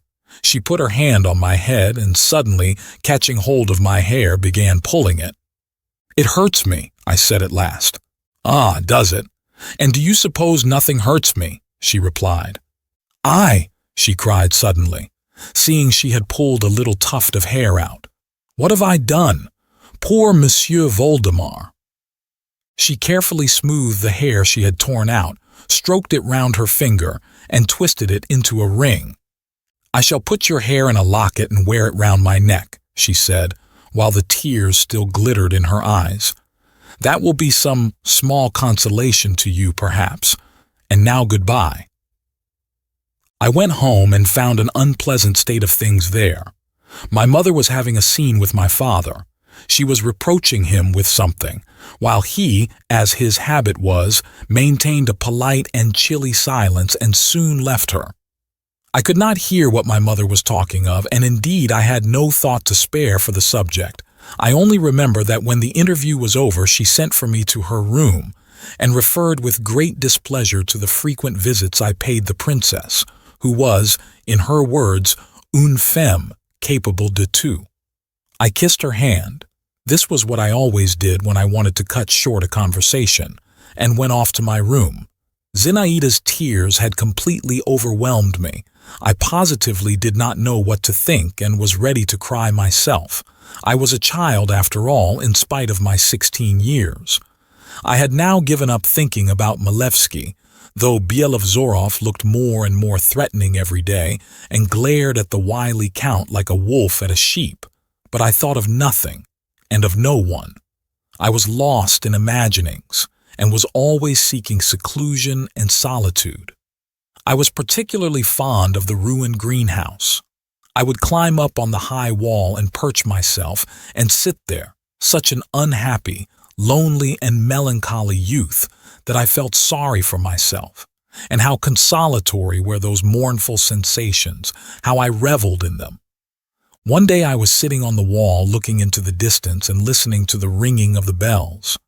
Suddenly, something floated up to me, not a breath of wind and not a shiver, but as it were a whiff of fragrance, as it were, a sense of someone's being near. I looked down. Below, on the path, in a light grayish gown with a pink parasol on her shoulder, was Zinaida hurrying along. She caught sight of me, stopped, and pushing back the brim of her straw hat, She raised her velvety eyes to me. "What are you doing up there at such a height?" she asked me with a rather queer smile. "Come," she went on, "you always declare you love me. Jump down into the road to me if you really do love me." Zinaida had hardly uttered those words when I flew down, just as though someone had given me a violent push from behind. The wall was about 14 feet high. I reached the ground on my feet, but the shock was so great that I could not keep my footing. I fell down, and for an instant fainted away. When I came to myself again, without opening my eyes, I felt Zinaida beside me.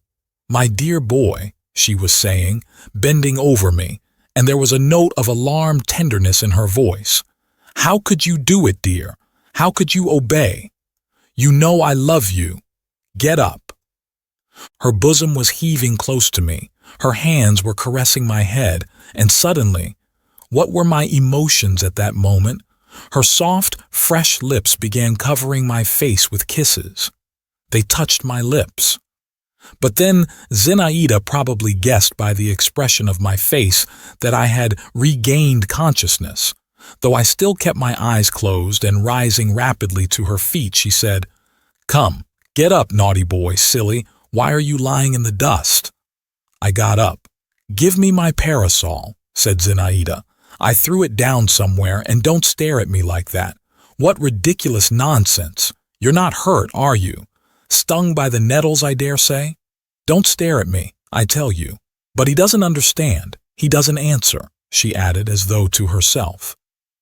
"Go home, Monsieur Voldemar, brush yourself, and don't dare to follow me, or I shall be angry, and never again." She did not finish her sentence, but walked rapidly away, while I sat down by the side of the road. My legs would not support me.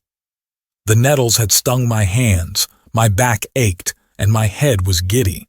But the feeling of rapture I experienced then has never come a second time in my life. It turned to a sweet ache in all my limbs and found expression at last in joyful hops and skips and shouts. Yes, I was still a child.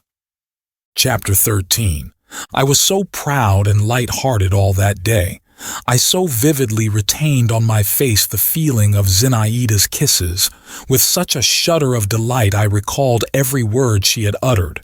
I so hugged my unexpected happiness that I felt positively afraid, positively unwilling to see her, who had given rise to these new sensations. It seemed to me that now I could ask nothing more of fate, that now I ought to go and draw a deep last sigh and die. But next day, when I went into the lodge, I felt great embarrassment, which I tried to conceal under a show of modest confidence, befitting a man who wishes to make it apparent that he knows how to keep a secret. Zinaida received me very simply. Without any emotion, she simply shook her finger at me and asked me whether I wasn't black and blue. All my modest confidence and air of mystery vanished instantaneously, and with them my embarrassment. Of course, I had not expected anything particular, but Zinaida's composure was like a bucket of cold water thrown over me. I realized that in her eyes I was a child and was extremely miserable. Zinaida walked up and down the room, giving me a quick smile whenever she caught my eye, but her thoughts were far away. I saw that clearly. Shall I begin about what happened yesterday myself? I pondered. Ask her where she was hurrying off so fast so as to find out once for all. But with a gesture of despair, I merely went and sat down in a corner. Byelovzorov came in. I felt relieved to see him. "I've not been able to find you a quiet horse," he said in a sulky voice. "Freitag warrants one, but I don't feel any confidence in it, I am afraid." "What are you afraid of?" said Zinaida. "Allow me to inquire."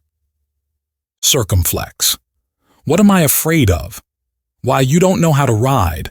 Lord save us, what might happen? What whim is this has come over you all of a sudden? Come, that's my business, Sir Wild Beast. In that case, I will ask Pyotr Vasilievich." My father's name was Pyotr Vasilievich, I was surprised at her mentioning his name so lightly and freely, as though she were confident of his readiness to do her a service. "Oh, indeed," retorted Byelovzorov. "You mean to go out riding with him, then?" "With him or with someone else is nothing to do with you. Only not with you, anyway." "Not with me," repeated Byelovzorov. "As you wish. Well, I shall find you a horse." "Yes, only mine now. Don't send some old cow. I warn you, I want to gallop." "Gallop away by all means. With whom is it with Malevsky you are going to ride?" "And why not with him, Mr. Pugnacity? Come, be quiet," she added, "and don't glare. I'll take you too. You know that to my mind now Malevsky's—" "Ugh!" she shook her head. "You say that to console me," growled Byelovzorov. Zinaida half closed her eyes. "Does that console you? Oh, Mr. Pugnacity," she said at last, as though she could find no other word. "And you, Monsieur Voldemar, would you come with us?" "I don't care to, in a large party," I muttered, not raising my eyes. "You prefer a tete-a-tete. Well, freedom to the free, and heaven to the saints," she commented with a sigh. "Go along, Byelovzorov, and bestir yourself. I must have a horse for tomorrow." "Oh, and where's the money to come from?" put in the old princess. Zinaida scowled. "I won't ask you for it. Byelovzorov will trust me." "He'll trust you, will he?" grumbled the old princess, and all of a sudden she screeched at the top of her voice, "Dunyashka!" "Maman, I have given you a bell to ring," observed Zinaida. "Dunyashka," repeated the old lady. Byelovzorov took leave. I went away with him. Zinaida did not try to detain me. Chapter 14. The next day I got up early, cut myself a stick, and set off beyond the town gates. I thought I would walk off my sorrow. It was a lovely day, bright and not too hot. A fresh, sportive breeze roved over the earth with temperate rustle and frolic, setting all things a-flutter and harassing nothing. I wandered a long while over hills and through woods. I had not felt happy. I had left home with the intention of giving myself up to melancholy, but youth, the exquisite weather, the fresh air, the pleasure of rapid motion, the sweetness of repose, lying on the thick grass in a solitary nook, gained the upper hand. The memory of those never-to-be-forgotten words, those kisses, forced itself once more upon my soul. It was sweet to me to think that Zinaida could not anyway fail to do justice to my courage, my heroism. Others may seem better to her than I mused. Let them. But others only say what they would do, while I have done it. And what more would I not do for her? My fancy set to work.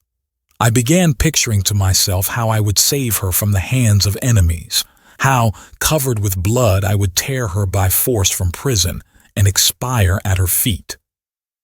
I remembered a picture hanging in our drawing room, Malik Adel bearing away Matilda, but at that point my attention was absorbed by the appearance of a speckled woodpecker who climbed busily up the slender stem of a birch tree and peeped out uneasily from behind it, first to the right, then to the left, like a musician behind the bass viol. Then I sang Not the White Snows, and passed from that to a song well known at that period. I await thee, when the wanton zephyr. Then I began reading aloud Yermak's address to the stars from Homyakov's tragedy. I made an attempt to compose something myself in a sentimental vein, and invented the line which was to conclude each verse. O Zinaida, Zinaida, but could get no further with it. Meanwhile, it was getting on towards dinner time. I went down into the valley. A narrow sandy path winding through it led to the town. I walked along this path. The dull thud of horses' hooves resounded behind me. I looked round instinctively, stood still, and took off my cap. I saw my father and Zinaida. They were riding side by side. My father was saying something to her, bending right over to her, his hand propped on the horse's neck. He was smiling. Zinaida listened to him in silence, her eyes severely cast down and her lips tightly pressed together. At first I saw them only, but a few instants later, Byelovzorov came into sight round a bend in the glade. He was wearing a hussar's uniform with a pelisse and riding a foaming black horse. The gallant horse tossed its head, snorted and pranced from side to side. His rider was at once holding him in and spurring him on. I stood aside. My father gathered up the reins, moved away from Zinaida. She slowly raised her eyes to him, and both galloped off. Byelovzorov flew after them, his saber clattering behind him. He's as red as a crab, I reflected, why is she so pale, out riding the whole morning and pale? I redoubled my pace and got home just at dinner time. My father was already sitting by my mother's chair, dressed for dinner, washed and fresh. He was reading an article from the Journal des Débats in his smooth musical voice, but my mother heard him without attention, and when she saw me, asked where I had been to all day long and added that she didn't like this gadding about God knows where and God knows in what company. "But I have been walking alone," I was on the point of replying, but I looked at my father and for some reason or other held my peace. Chapter 15. For the next 5 or 6 days I hardly saw Zinaida. She said she was ill, which did not, however, prevent the usual visitors from calling at the lodge to pay, as they expressed it, their duty, all, that is, except Maidanov, who promptly grew dejected and sulky when he had not an opportunity of being enthusiastic. Byelovzorov sat sullen and red-faced in a corner, buttoned up to the throat. On the refined face of Malevsky there flickered continually an evil smile. He had really fallen into disfavor with Zinaida, and waited with special assiduity on the old princess, and even went with her in a hired coach to call on the Governor-General. This expedition turned out unsuccessful, however, and even led to an unpleasant experience for Malevsky.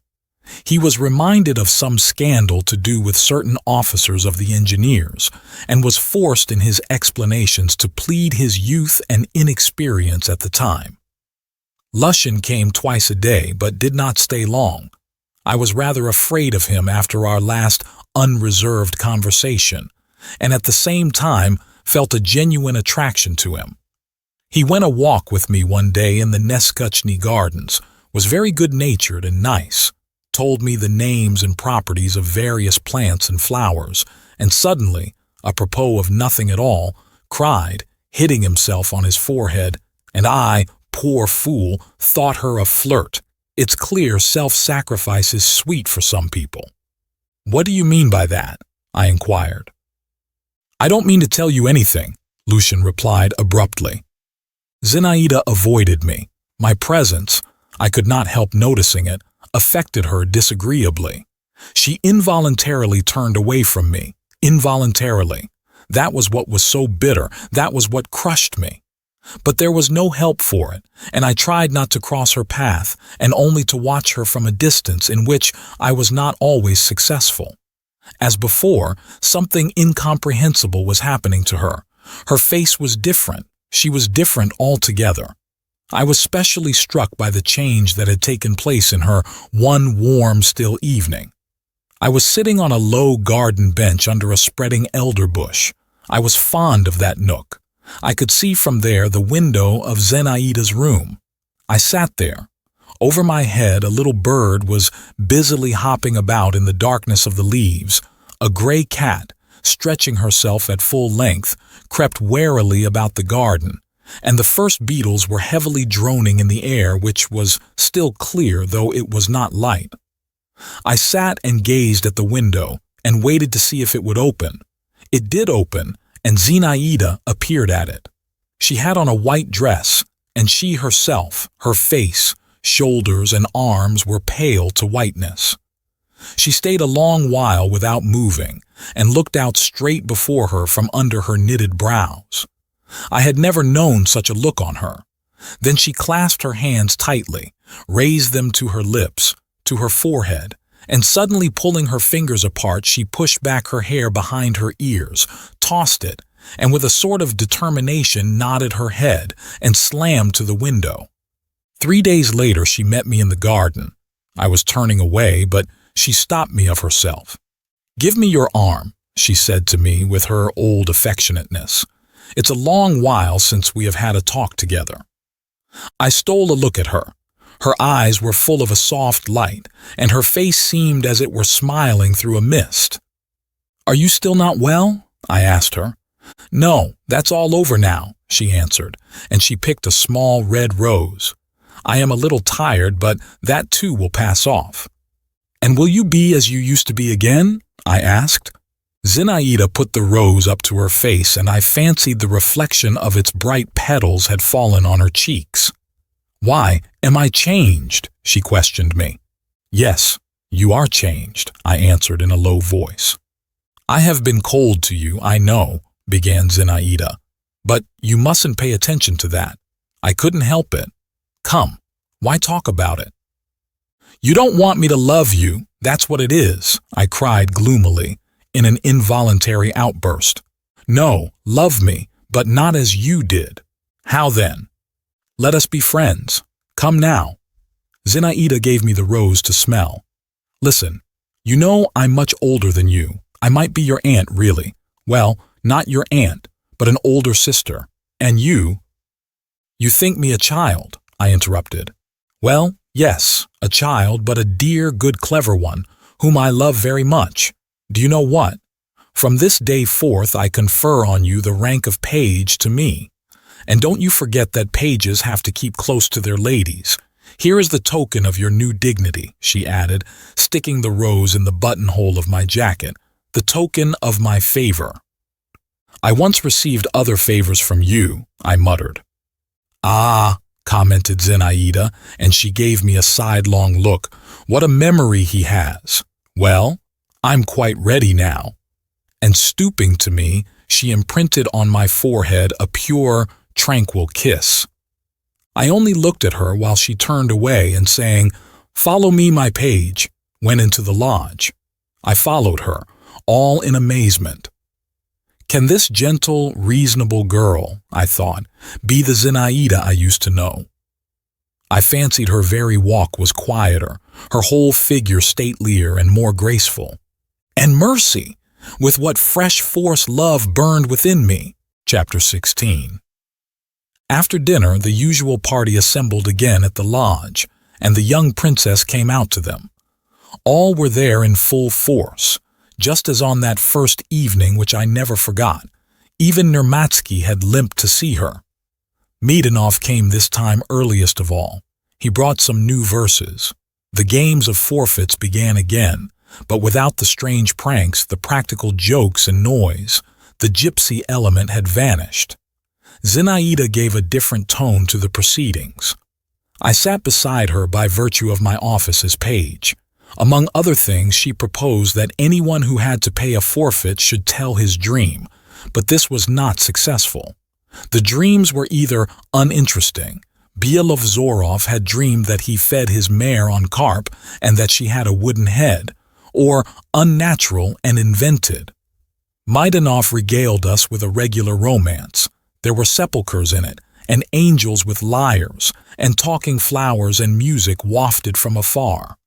Zinaida did not let him finish. "If we are to have compositions," she said, "let everyone tell something made up, and no pretense about it." The first who had to speak was again Bielovzorov. The young hussar was confused. "I can't make up anything," he cried. "What nonsense," said Zinaida. "Well, imagine, for instance, you are married, and tell us how you would treat your wife. Would you lock her up?" "Yes, I should lock her up." "And would you stay with her yourself?" "Yes, I should certainly stay with her myself." "Very good. Well, but if she got sick of that and she deceived you?" "I should kill her." "And if she ran away?" "I should catch her up and kill her all the same." "Oh, and suppose now I were your wife, what would you do then?" Bielovzorov was silent a minute. "I should kill myself." Zinaida laughed. "I see yours is not a long story." The next forfeit was Zinaida's. She looked at the ceiling and considered. "Well, listen, she began at last. What I have thought of. Picture to yourselves a magnificent palace, a summer night, and a marvelous ball. This ball is given by a young queen. Everywhere gold and marble, crystal, silk, lights, diamonds, flowers, fragrant scents, every caprice of luxury." "You love luxury?" Lushan interposed. "Luxury is beautiful," she retorted. "I love everything beautiful." "More than what is noble?" he asked. "That's something clever. I don't understand it. Don't interrupt me. So the ball is magnificent. There are crowds of guests. All of them are young, handsome, and brave. All are frantically in love with the queen." "Are there no women among the guests?" queried Malevsky. "No. Or wait a minute. Yes, there are some." "Are they all ugly?" "No, charming. But the men are all in love with the queen. She is tall and graceful. She has a little gold diadem on her black hair." I looked at Zinaida, and at that instant she seemed to me so much above all of us. There was such bright intelligence and such power about her unruffled brows that I thought, "You are that queen." "They all throng about her," Zinaida went on, "and all lavish the most flattering speeches upon her." "And she likes flattery?" Lushan queried. "What an intolerable person! He keeps interrupting. Who doesn't like flattery?" "One more last question," observed Malevsky. "Has the queen a husband?" "I hadn't thought about that. No, why should she have a husband?" "To be sure," assented Malevsky. "Why should she have a husband?" "Silence," cried Maidanov in French, which he spoke very badly. "Merci," Zinaida said to him. And so the queen hears their speeches and hears the music, but does not look at one of the guests. 6 windows are open from top to bottom, from floor to ceiling, and beyond them is a dark sky with big stars, a dark garden with big trees. The queen gazes out into the garden. Out there among the trees is a fountain. It is white in the darkness and rises up tall, tall as an apparition. The queen hears through the talk and the music the soft splash of its waters. She gazes and thinks, "You are all gentlemen, noble, clever, and rich. You crowd round me, you treasure every word I utter. You are all ready to die at my feet. I hold you in my power. But out there, by the fountain, by that splashing water, stands and waits he whom I love, who holds me in his power. He has neither rich raiment nor precious stones. No one knows him, but he awaits me, and is certain I shall come, and I shall come. And there is no power that could stop me when I want to go out to him, and to stay with him, and be lost with him out there in the darkness of the garden, under the whispering of the trees, and the splash of the fountain." Zinaida ceased. "Is that a made-up story?" Malevsky inquired slyly. Zinaida did not even look at him. "And what should we have done, gentlemen?" Lushan began suddenly. "If we had been among the guests, and had known of the lucky fellow at the fountain." Stop a minute," interposed Zinaida. "I will tell you myself what each of you would have done. You, Bielovzorov, would have challenged him to a duel. You, Maidanov, would have written an epigram on him. No, though, you can't write epigrams. You would have made up a long poem on him in the style of Barbier, and would have inserted your production in the Telegraph. You, Nermatsky, would have borrowed— No, you would have lent him money at high interest. You, doctor—" She stopped. "There, I really don't know what you would have done." "In the capacity of court physician," answered Lushan, "I would have advised the queen not to give balls when she was not in the humor for entertaining her guests." "Perhaps you would have been right. And you, Count?" "And I?" repeated Malevsky with his evil smile. "You would offer him a poisoned sweetmeat."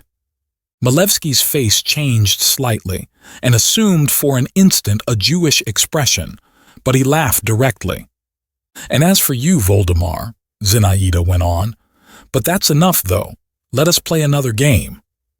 Monsieur Voldemar, as the Queen's page, would have held up her train when she ran into the garden, Malevsky remarked malignantly. I was crimson with anger, but Zinaida hurriedly laid a hand on my shoulder and, getting up, said in a rather shaky voice, "I have never given your Excellency the right to be rude, and therefore I will ask you to leave us." She pointed to the door. "Upon my word, Princess," muttered Malevsky, and he turned quite pale.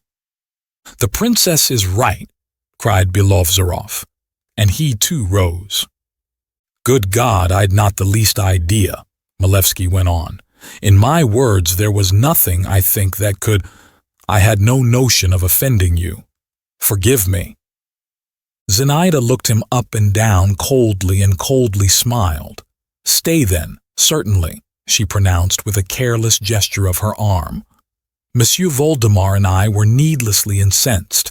It is your pleasure to sting. May it do you good." "Forgive me," Malevsky repeated once more, while I, my thoughts dwelling on Zinaida's gesture, said to myself again that no real queen could with greater dignity have shown a presumptuous subject to the door. The game of forfeits went on for a short time after this little scene. Everyone felt rather ill at ease, not so much on account of this scene, as from another, not quite definite but oppressive feeling. No one spoke of it, but everyone was conscious of it in himself and in his neighbor. Maidenov read us his verses, and Malevsky praised them with exaggerated warmth. "He wants to show how good he is now," Lucian whispered to me. We soon broke up. A mood of reverie seemed to have come upon Zinaida. The old princess sent word that she had a headache. Nermatsky began to complain of his rheumatism. I could not for a long while get to sleep. I had been impressed by Zinaida's story. Can there have been a hint in it? I asked myself. And at whom and at what was she hinting? And if there really is anything to hint at, how is one to make up one's mind? No, it can't be, I whispered, turning over from one hot cheek onto the other. But I remembered the expression of Zinaida's face during her story. I remembered the exclamation that had broken from Lucian in the Neskuchny Gardens, the sudden change in her behavior to me, and I was lost in conjectures. Who is he? These three words seemed to stand before my eyes traced upon the darkness. A lowering, malignant cloud seemed hanging over me, and I felt its oppressiveness and waited for it to break.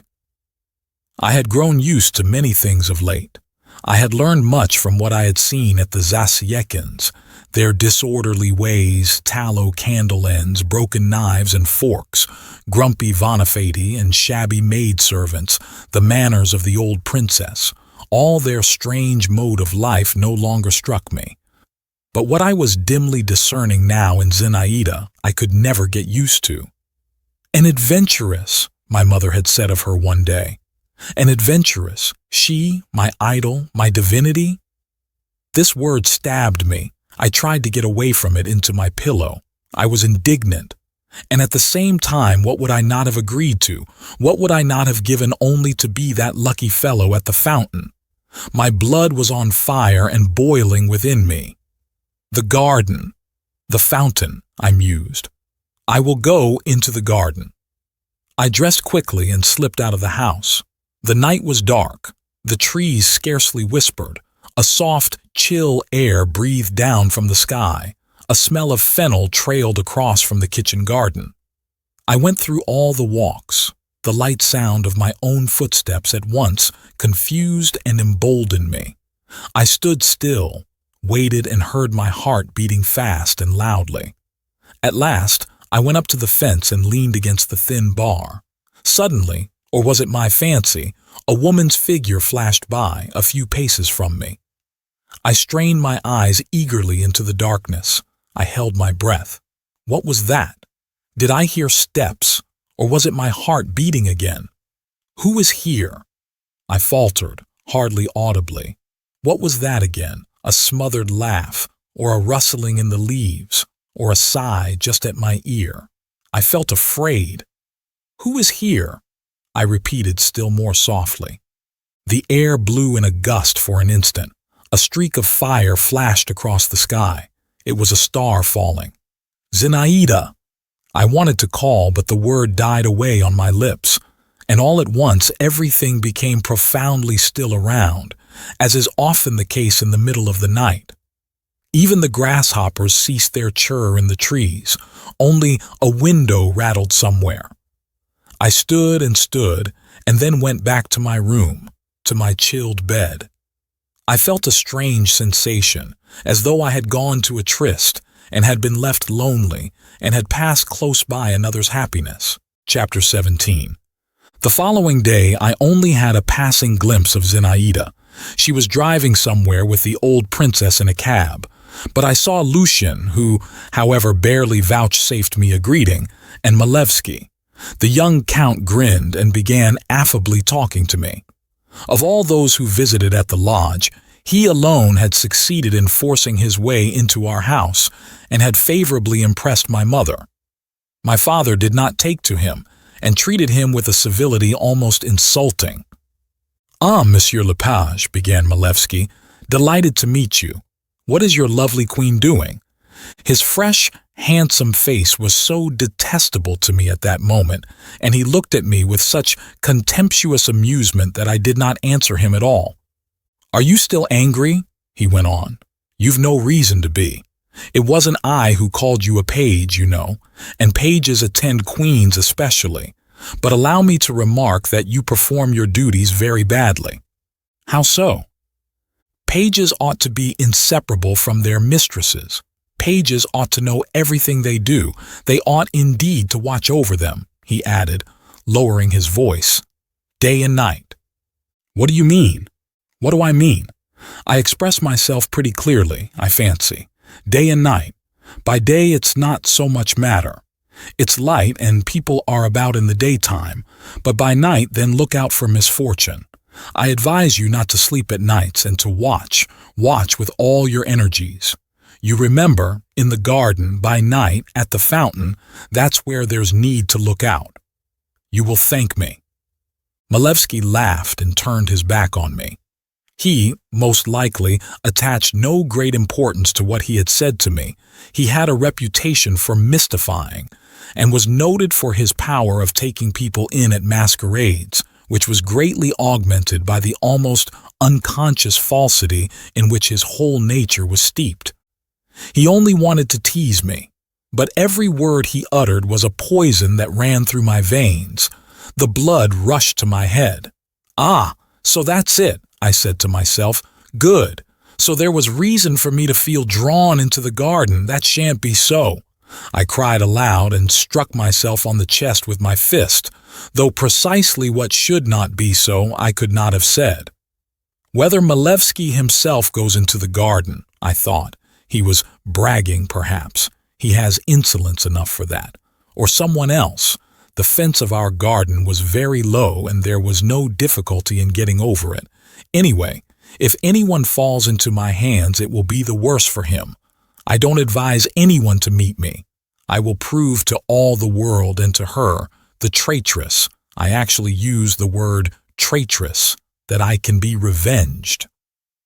I returned to my own room, took out of the writing table an English knife I had recently bought, felt its sharp edge, and knitting my brows with an air of cold and concentrated determination, thrust it into my pocket as though doing such deeds was nothing out of the way for me, and not the first time.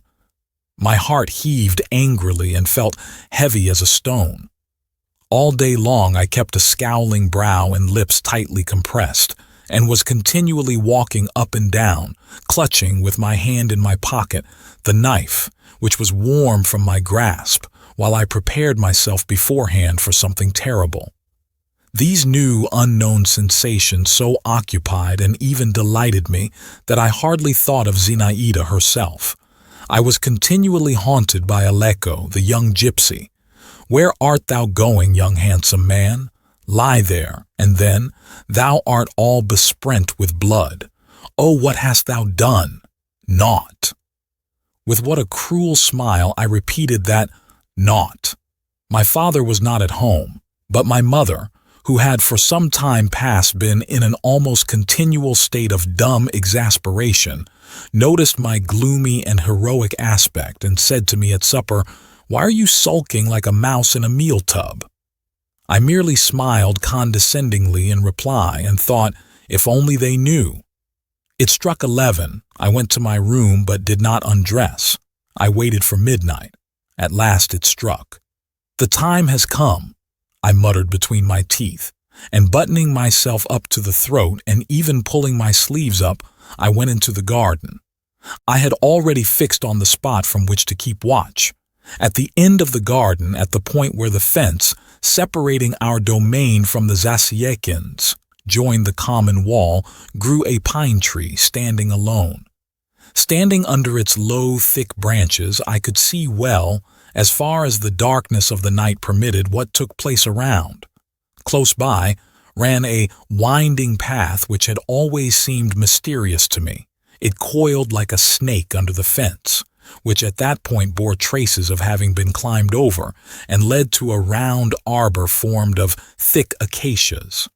I made my way to the pine tree, leaned my back against its trunk, and began my watch. The night was as still as the night before, but there were fewer clouds in the sky, and the outlines of bushes, even of tall flowers, could be more distinctly seen. The first moments of expectation were oppressive, almost terrible. I had made up my mind to everything. I only debated how to act, whether to thunder, "Where goest thou? Stand, show thyself," or death, or simply to strike. Every sound, every whisper and rustle seemed to me portentous and extraordinary. I prepared myself. I bent forward. But half an hour passed, an hour passed. My blood had grown quieter, colder. The consciousness that I was doing all this for nothing, that I was even a little absurd, that Malevsky had been making fun of me, began to steal over me. I left my ambush and walked all about the garden. As if to taunt me, there was not the smallest sound to be heard anywhere. Everything was at rest. Even our dog was asleep, curled up into a ball at the gate. I climbed up into the ruins of the greenhouse, saw the open country far away before me, recalled my meeting with Zinaida, and fell to dreaming. I started. I fancied I heard the creak of a door opening, then the faint crack of a broken twig. In 2 bounds I got down from the ruin and stood still, all aghast. Rapid, light but cautious footsteps sounded distinctly in the garden. They were approaching me. "Here he is! Here he is! At last!" flashed through my heart. With spasmodic haste, I pulled the knife out of my pocket. With spasmodic haste, I opened it. Flashes of red were whirling before my eyes. My hair stood up on my head in my fear and fury. The steps were coming straight towards me. I bent. I craned forward to meet him. A man came into view. My God! It was my father.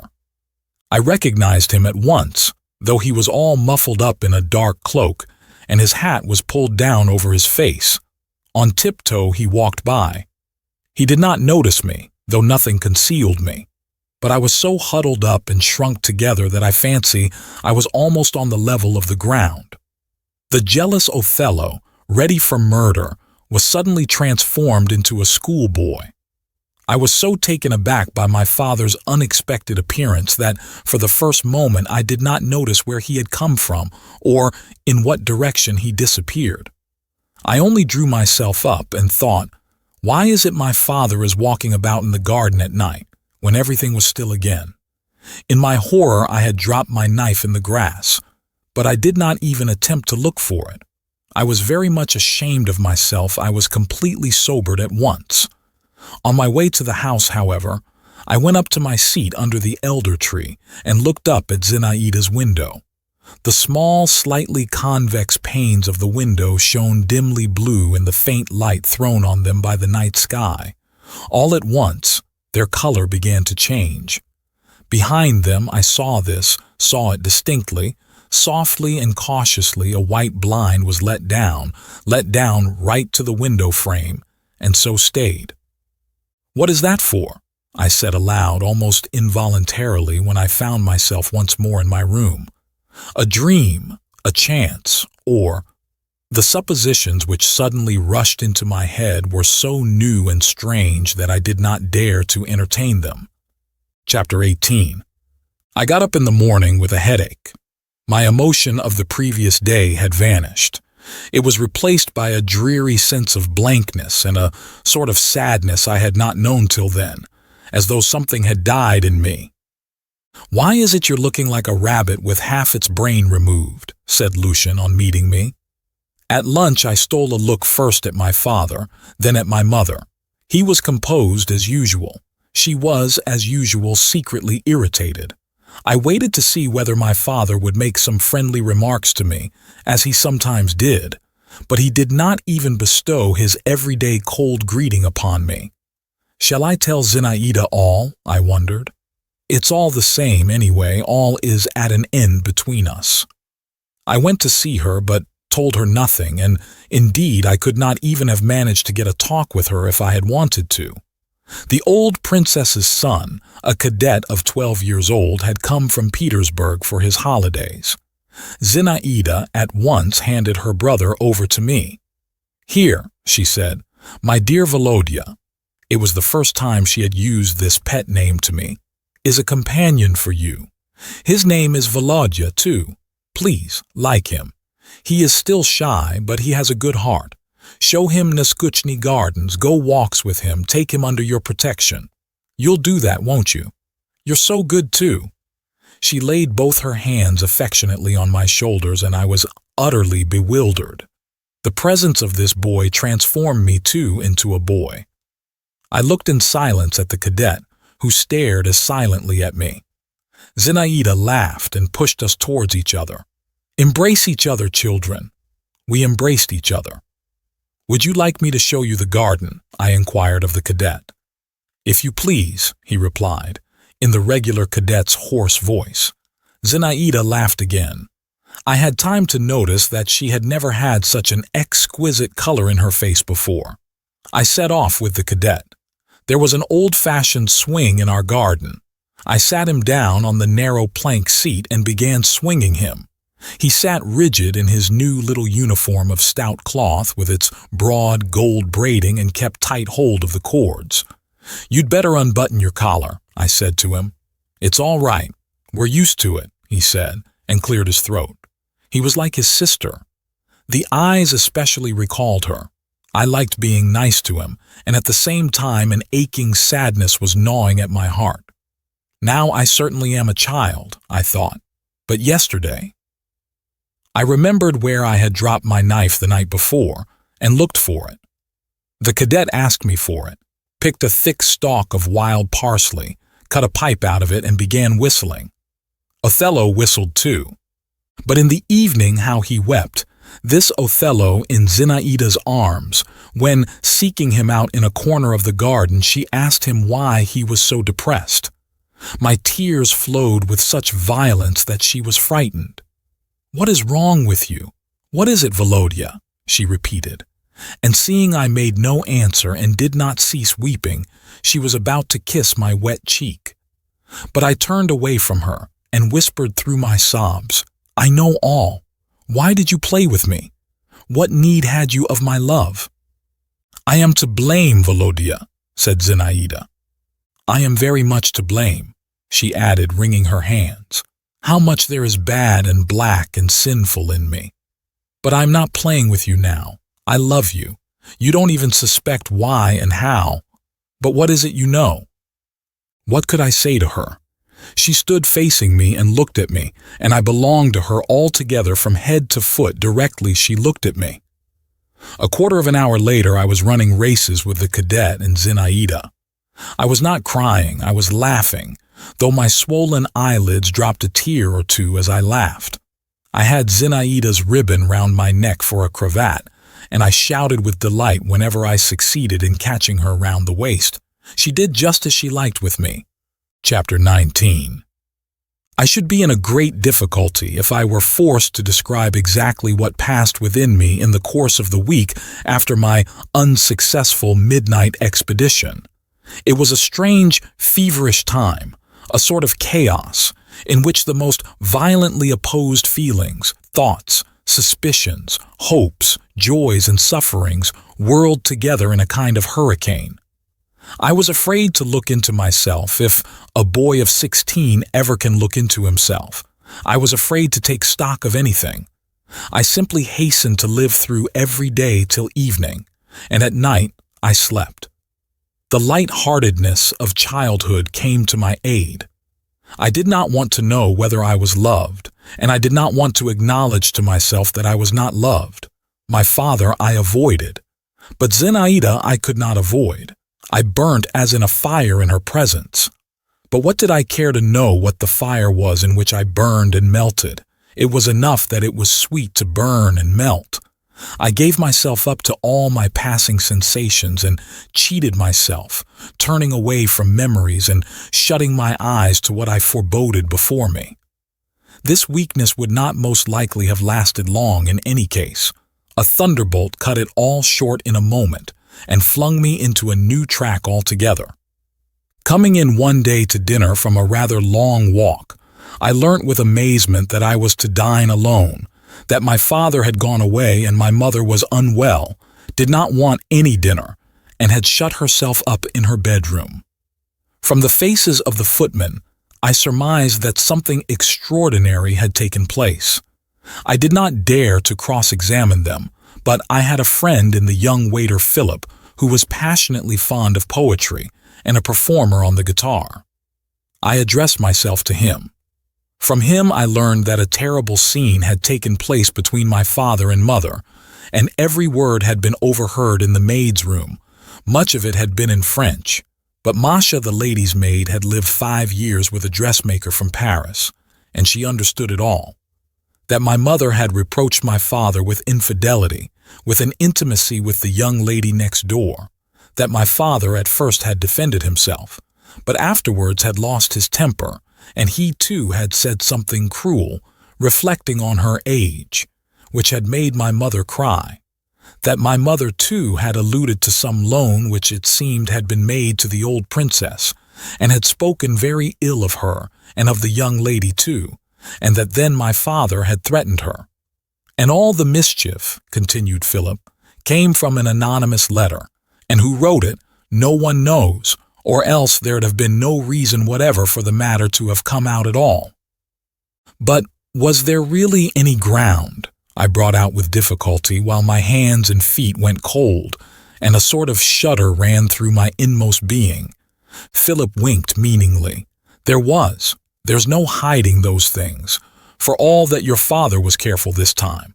But there, you see, he'd, for instance, to hire a carnage or something. No getting on without servants either. I dismissed Philip and fell onto my bed. I did not sob. I did not give myself up to despair. I did not ask myself when and how this had happened. I did not wonder how it was I had not guessed it before, long ago. I did not even upbraid my father. What I had learnt was more than I could take in. This sudden revelation stunned me. All was at an end. All the fair blossoms of my heart were roughly plucked at once, and lay about me, flung on the ground and trampled underfoot. Chapter 20. My mother next day announced her intention of returning to the town. In the morning my father had gone into her bedroom and stayed there a long while alone with her. No one had overheard what he said to her, but my mother wept no more. She regained her composure and asked for food, but did not make her appearance nor change her plans. I remember I wandered about the whole day, but did not go into the garden and never once glanced at the lodge, and in the evening I was the spectator of an amazing occurrence. My father conducted Count Milevsky by the arm through the dining room into the hall, and, in the presence of a footman, said icily to him, "A few days ago, Your Excellency was shown the door in our house, And now I am not going to enter into any kind of explanation with you, but I have the honor to announce to you that if you ever visit me again, I shall throw you out of window. I don't like your handwriting." The Count bowed, bit his lips, shrank away, and vanished. Preparations were beginning for our removal to town, to Arbity Street, where we had a house. My father himself probably no longer cared to remain at the country house, but clearly he had succeeded in persuading my mother not to make a public scandal. Everything was done quietly, without hurry. My mother even sent her compliments to the old princess and expressed her regret that she was prevented by indisposition from seeing her again before her departure. I wandered about like one possessed and only longed for one thing, for it all to be over as soon as possible. One thought I could not get out of my head. How could she, a young girl and a princess too, after all, bring herself to such a step, knowing that my father was not a free man and having an opportunity of marrying, for instance, Bielovzorov? What did she hope for? How was it she was not afraid of ruining her whole future? Yes, I thought, this is love, this is passion, this is devotion. And Lucian's words came back to me. To sacrifice oneself for some people is sweet. I chanced somehow to catch sight of something white in one of the windows of the lodge. Can it be Zinaida's face? I thought. Yes, it really was her face. I could not restrain myself. I could not part from her without saying a last goodbye to her. I seized a favorable instant and went into the lodge. In the drawing room, the old princess met me with her usual slovenly and careless greetings. "How's this, my good man? Your folks are off in such a hurry," she observed, thrusting snuff into her nose. I looked at her, and a load was taken off my heart. The word loan, dropped by Philip, had been torturing me. She had no suspicion, at least I thought so then. Zinaida came in from the next room, pale and dressed in black, with her hair hanging loose. She took me by the hand without a word and drew me away with her. "I heard your voice," she began, "and came out at once. Is it so easy for you to leave us, bad boy?" "I have come to say goodbye to you, princess," I answered. "Probably forever. You have heard, perhaps, we are going away." Zinaida looked intently at me. "Yes, I have heard. Thanks for coming. I was beginning to think I should not see you again. Don't remember evil against me. I have sometimes tormented you, but all the same, I am not what you imagine me." She turned away and leaned against the window. "Really, I am not like that. I know you have a bad opinion of me." "I?" "Yes, you. I repeated mournfully, and my heart throbbed as of old under the influence of her overpowering, indescribable fascination. "I? Believe me, Zinaida Alexandrovna, whatever you did, however you tormented me, I should love and adore you to the end of my days." She turned with a rapid motion to me, and flinging wide her arms embraced my head and gave me a warm and passionate kiss. God knows whom that long farewell kiss was seeking, but I eagerly tasted its sweetness. I knew that it would never be repeated. "Goodbye, goodbye," I kept saying. She tore herself away and went out, and I went away. I cannot describe the emotion with which I went away. I should not wish it ever to come again, but I should think myself unfortunate had I never experienced such an emotion. We went back to town. I did not quickly shake off the past. I did not quickly get to work. My wound slowly began to heal, but I had no ill feeling against my father. On the contrary, he had, as it were, gained in my eyes. Let psychologists explain the contradiction as best they can. One day I was walking along a boulevard, and to my indescribable delight, I came across Lucian. I liked him for his straightforward and unaffected character, and besides, he was dear to me for the sake of the memories he aroused in me. I rushed up to him. "Aha," he said, knitting his brows. "So it's you, young man. Let me have a look at you.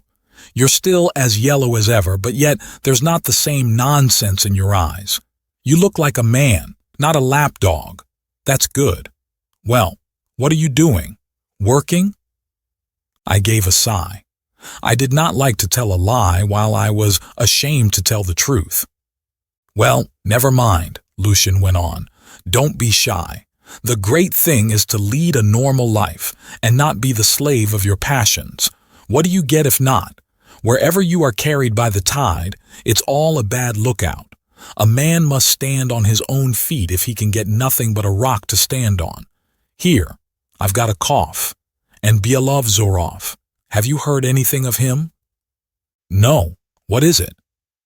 "He's lost, and no news of him. They say he's gone away to the Caucasus. A lesson to you, young man, and it's all from not knowing how to part in time, to break out of the net. You seem to have got off very well. Mind you don't fall into the same snare again. Goodbye." I shan't, I thought. I shan't see her again. But I was destined to see Zinaida once more. Chapter 21. My father used every day to ride out on horseback. He had a splendid English mare, a chestnut piebald with a long, slender neck and long legs, an inexhaustible and vicious beast. Her name was Electric. No one could ride her except my father. One day he came up to me in a good humor, a frame of mind in which I had not seen him for a long while. He was getting ready for his ride, and had already put on his spurs. I began entreating him to take me with him. "We'd much better have a game of leapfrog," my father replied. "You'll never keep up with me on your cob." "Yes, I will. I'll put on spurs too." "All right, come along then." We set off. I had a shaggy black horse, strong and fairly spirited. It is true it had to gallop its utmost when Electric went at full trot. Still, I was not left behind. I've never seen anyone ride like my father. He had such a fine, carelessly easy seat that it seemed that the horse under him was conscious of it and proud of its rider. We rode through all the boulevards, reached the Maiden's Field, jumped several fences. At first I had been afraid to take a leap, but my father had a contempt for cowards, and I soon ceased to feel fear. Twice crossed the river Moskva, and I was under the impression that we were on our way home, especially as my father of his own accord observed that my horse was tired, when suddenly he turned off away from me at the Crimean ford and galloped along the river bank. I rode after him. When he had reached a high stack of old timber, he slid quickly off Electric, told me to dismount, and giving me his horse's bridle, told me to wait for him there at the timber stack, and turning off into a small street, disappeared. I began walking up and down the river bank, leading the horses and scolding Electric, who kept pulling, shaking her head, snorting and neighing as she went. And when I stood still, never failed to paw the ground and whining, bite my cob on the neck. In fact, she conducted herself altogether like a spoilt thoroughbred. My father did not come back. A disagreeable damp mist rose from the river. A fine rain began softly blowing up, and spotting with tiny dark flecks the stupid gray timber stack, which I kept passing and repassing, and was deadly sick of by now. I was terribly bored, and still my father did not come. A sort of sentryman, a Finn, gray all over like the timber, and with a huge old-fashioned shako like a pot on his head, and with a halberd, and how ever came a sentry, if you think of it, on the banks of the Moskva, drew near, and turning his wrinkled face like an old woman's towards me, he observed, "What are you doing here with the horses, young master? Let me hold them." I made him no reply. He asked me for tobacco. To get rid of him, I was in a fret of impatience too. I took a few steps in the direction in which my father had disappeared, then walked along the little street to the end, turned the corner, and stood still. In the street, 40 paces from me, at the open window of a little wooden house, stood my father, his back turned to me. He was leaning forward over the window-sill, and in the house, half hidden by a curtain, sat a woman in a dark dress talking to my father. This woman was Zinaida. I was petrified. This, I confess, I had never expected. My first impulse was to run away. My father will look round, I thought, and I am lost. But a strange feeling, a feeling stronger than curiosity, stronger than jealousy, stronger even than fear, held me there. I began to watch. I strained my ears to listen. It seemed as though my father were insisting on something. Zinaida would not consent. I seemed to see her face now, mournful, serious, lovely, and with an inexpressible impress of devotion, grief, love, and a sort of despair. I can find no other word for it. She uttered monosyllables, not raising her eyes, simply smiling, submissively, but without yielding. By that smile alone, I should have known my Zinaida of old days. My father shrugged his shoulders and straightened his hat on his head, which was always a sign of impatience with him. Then I caught the words, "Vous devez vous séparer de cette." Zinaida sat up and stretched out her arm. Suddenly, before my very eyes, the impossible happened. My father suddenly lifted the whip, with which he had been switching the dust off his coat, and I heard a sharp blow on that arm, bare to the elbow. I could scarcely restrain myself from crying out, while Zinaida shuddered, looked without a word at my father, and slowly raising her arm to her lips, kissed the streak of red upon it. My father flung away the whip, and running quickly up the steps, dashed into the house. Zinaida turned round, and with outstretched arms and downcast head, she too moved away from the window. My heart sinking with panic, with a sort of awe-struck horror, I rushed back, and running down the lane, almost letting go my hold of electric, went back to the bank of the river. I could not think clearly of anything. I knew that my cold and reserved father was sometimes seized by fits of fury, and all the same, I could never comprehend what I had just seen. But I felt at the time that, however long I lived, I could never forget the gesture, the glance, the smile of Zinaida, that her image, this image so suddenly presented to me, was imprinted forever on my memory. I stared vacantly at the river and never noticed that my tears were streaming. She is beaten, I was thinking. Beaten, beaten. Hello! What are you doing? Give me the mare. I heard my father's voice saying behind me. Mechanically, I gave him the bridle. He leaped on to electric. The mare, chill with standing, reared on her haunches and leaped 10 feet away. But my father soon subdued her. He drove the spurs into her sides and gave her a blow on the neck with his fist. "Ah, I've no whip," he muttered. I remembered the swish and fall of the whip, heard so short a time before, and shuddered. "Where did you put it?" I asked my father after a brief pause. My father made no answer and galloped on ahead. I overtook him. I felt that I must see his face. "Were you bored waiting for me?" he muttered through his teeth. "A little." "Where did you drop your whip?" I asked again. My father glanced quickly at me. "I didn't drop it," he replied. "I threw it away." He sank into thought and dropped his head. And then, for the first, and almost for the last time, I saw how much tenderness and pity his stern features were capable of expressing. He galloped on again, and this time I could not overtake him. I got home a quarter of an hour after him. "That's love," I said to myself again, as I sat at night before my writing table, on which books and papers had begun to make their appearance. "That's passion. To think of not revolting, of bearing a blow from anyone whatever, even the dearest hand. But it seems one can, if one loves, while I imagined. I had grown much older during the last month, and my love, with all its transports and sufferings, struck me myself as something small and childish and pitiful beside this other, unimagined something, which I could hardly fully grasp, and which frightened me like an unknown, beautiful but menacing face, which one strives in vain to make out clearly in the half-darkness. A strange and fearful dream came to me that same night.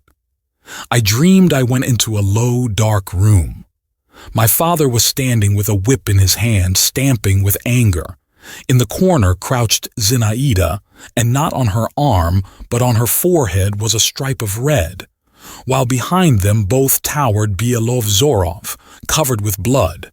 He opened his white lips and wrathfully threatened my father.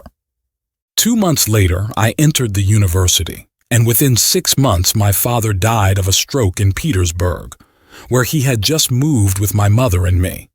A few days before his death, he received a letter from Moscow which threw him into a violent agitation. He went to my mother to beg some favor of her, and I was told he positively shed tears. He, my father. On the very morning of the day when he was stricken down, he had begun a letter to me in French. "My son," he wrote to me, "fear the love of woman, fear that bliss, that poison." After his death, my mother sent a considerable sum of money to Moscow. Chapter 22. 4 years passed. I had just left the university and did not know exactly what to do with myself, at what door to knock. I was hanging about for a time with nothing to do. One fine evening I met Maidanov at the theater. He had got married and had entered the civil service, but I found no change in him. He fell into ecstasies in just the same superfluous way, and just as suddenly grew depressed again. "You know," he told me among other things, "Madame Dolsky's here." "What Madame Dolsky?" "Can you have forgotten her? The young Princess Zasykin whom we were all in love with, and you too. Do you remember at the country house near Neskuchny Gardens?" "She married a Dolsky?" "Yes." "And is she here, in the theater?" "No, but she's in Petersburg. She came here a few days ago. She's going abroad." "What sort of fellow is her husband?" I asked. "A splendid fellow with property. He's a colleague of mine in Moscow. You can well understand, after the scandal, you must know all about it." Maidanov smiled significantly. It was no easy task for her to make a good marriage. There were consequences. But with her cleverness, everything is possible. Go and see her. She'll be delighted to see you. She's prettier than ever. Maidanov gave me Zinaida's address. She was staying at the Hotel Demut. Old memories were astir within me. I determined next day to go to see my former flame. But some business happened to turn up. A week passed, and then another. And when at last I went to the Hotel Demut and asked for Madame Dolsky, I learnt that 4 days before she had died almost suddenly in childbirth. I felt a sort of stab at my heart. The thought that I might have seen her and had not seen her and should never see her, that bitter thought stung me with all the force of overwhelming reproach. "She is dead," I repeated, staring stupidly at the hall porter. I slowly made my way back to the street and walked on without knowing myself where I was going. All the past swam up and rose at once before me. So this was the solution. This was the goal to which that young, ardent, brilliant life had striven, all haste and agitation. I mused on this. I fancied those dear features, those eyes, those curls in the narrow box, in the damp underground darkness, lying here, not far from me, while I was still alive, and maybe a few paces from my father. I thought all this. I strained my imagination, and yet all the while the lines. From lips indifferent of her death I heard, indifferently I listened to it too, were echoing in my heart. "O youth, youth, little dost thou care for anything. Thou art master, as it were, of all the treasures of the universe. Even sorrow gives thee pleasure. Even grief thou canst turn to thy profit. Thou art self-confident and insolent. Thou sayest, I alone am living, look you. But thy days fly by all the while and vanish without trace or reckoning, and everything in thee vanishes like wax in the sun, like snow. And perhaps the whole secret of thy charm lies not in being able to do anything, but in being able to think thou wilt do anything, lies just in thy throwing to the winds, forces which thou couldst not make other use of, in each of us gravely regarding himself as a prodigal, gravely supposing that he is justified in saying, "Oh, what might I not have done if I had not wasted my time?" Now, what did I hope for? What did I expect? What rich future did I foresee, when the phantom of my first love, rising up for an instant, barely called forth one sigh, one mournful sentiment? And what has come to pass of all I hoped for? And now, when the shades of evening begin to steal over my life, what have I left fresher, more precious than the memories of the storm, so soon over, of early morning, of spring? But I do myself injustice. Even then, in those light-hearted young days, I was not deaf to the voice of sorrow when it called upon me, to the solemn strains floating to me from beyond the tomb. I remember, a few days after I heard of Zinaida's death, I was present, through a peculiar, irresistible impulse, at the death of a poor old woman who lived in the same house as we. Covered with rags, lying on hard boards with a sack under her head, she died hardly and painfully. Her whole life had been passed in the bitter struggle with daily want. She had known no joy, had not tasted the honey of happiness. One would have thought, surely, she would rejoice at death, at her deliverance, her rest. But yet, as long as her decrepit body held out, as long as her breast still heaved in agony under the icy hand weighing upon it, until her last forces left her, the old woman crossed herself and kept whispering, "Lord, forgive my sins." And only with the last spark of consciousness vanished from her eyes the look of fear, of horror, of the end. And I remember that then, by the deathbed of that poor old woman, I felt aghast for Zinaida and longed to pray for her, for my father, and for myself.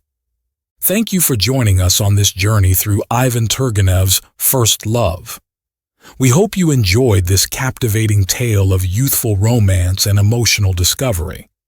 If you love this chapter, be sure to subscribe to Next Audio Chapter for more timeless classics and compelling stories. Don't forget to like, share, and leave a comment with your thoughts on the story. Stay tuned for the next audio chapter, and until then, happy listening.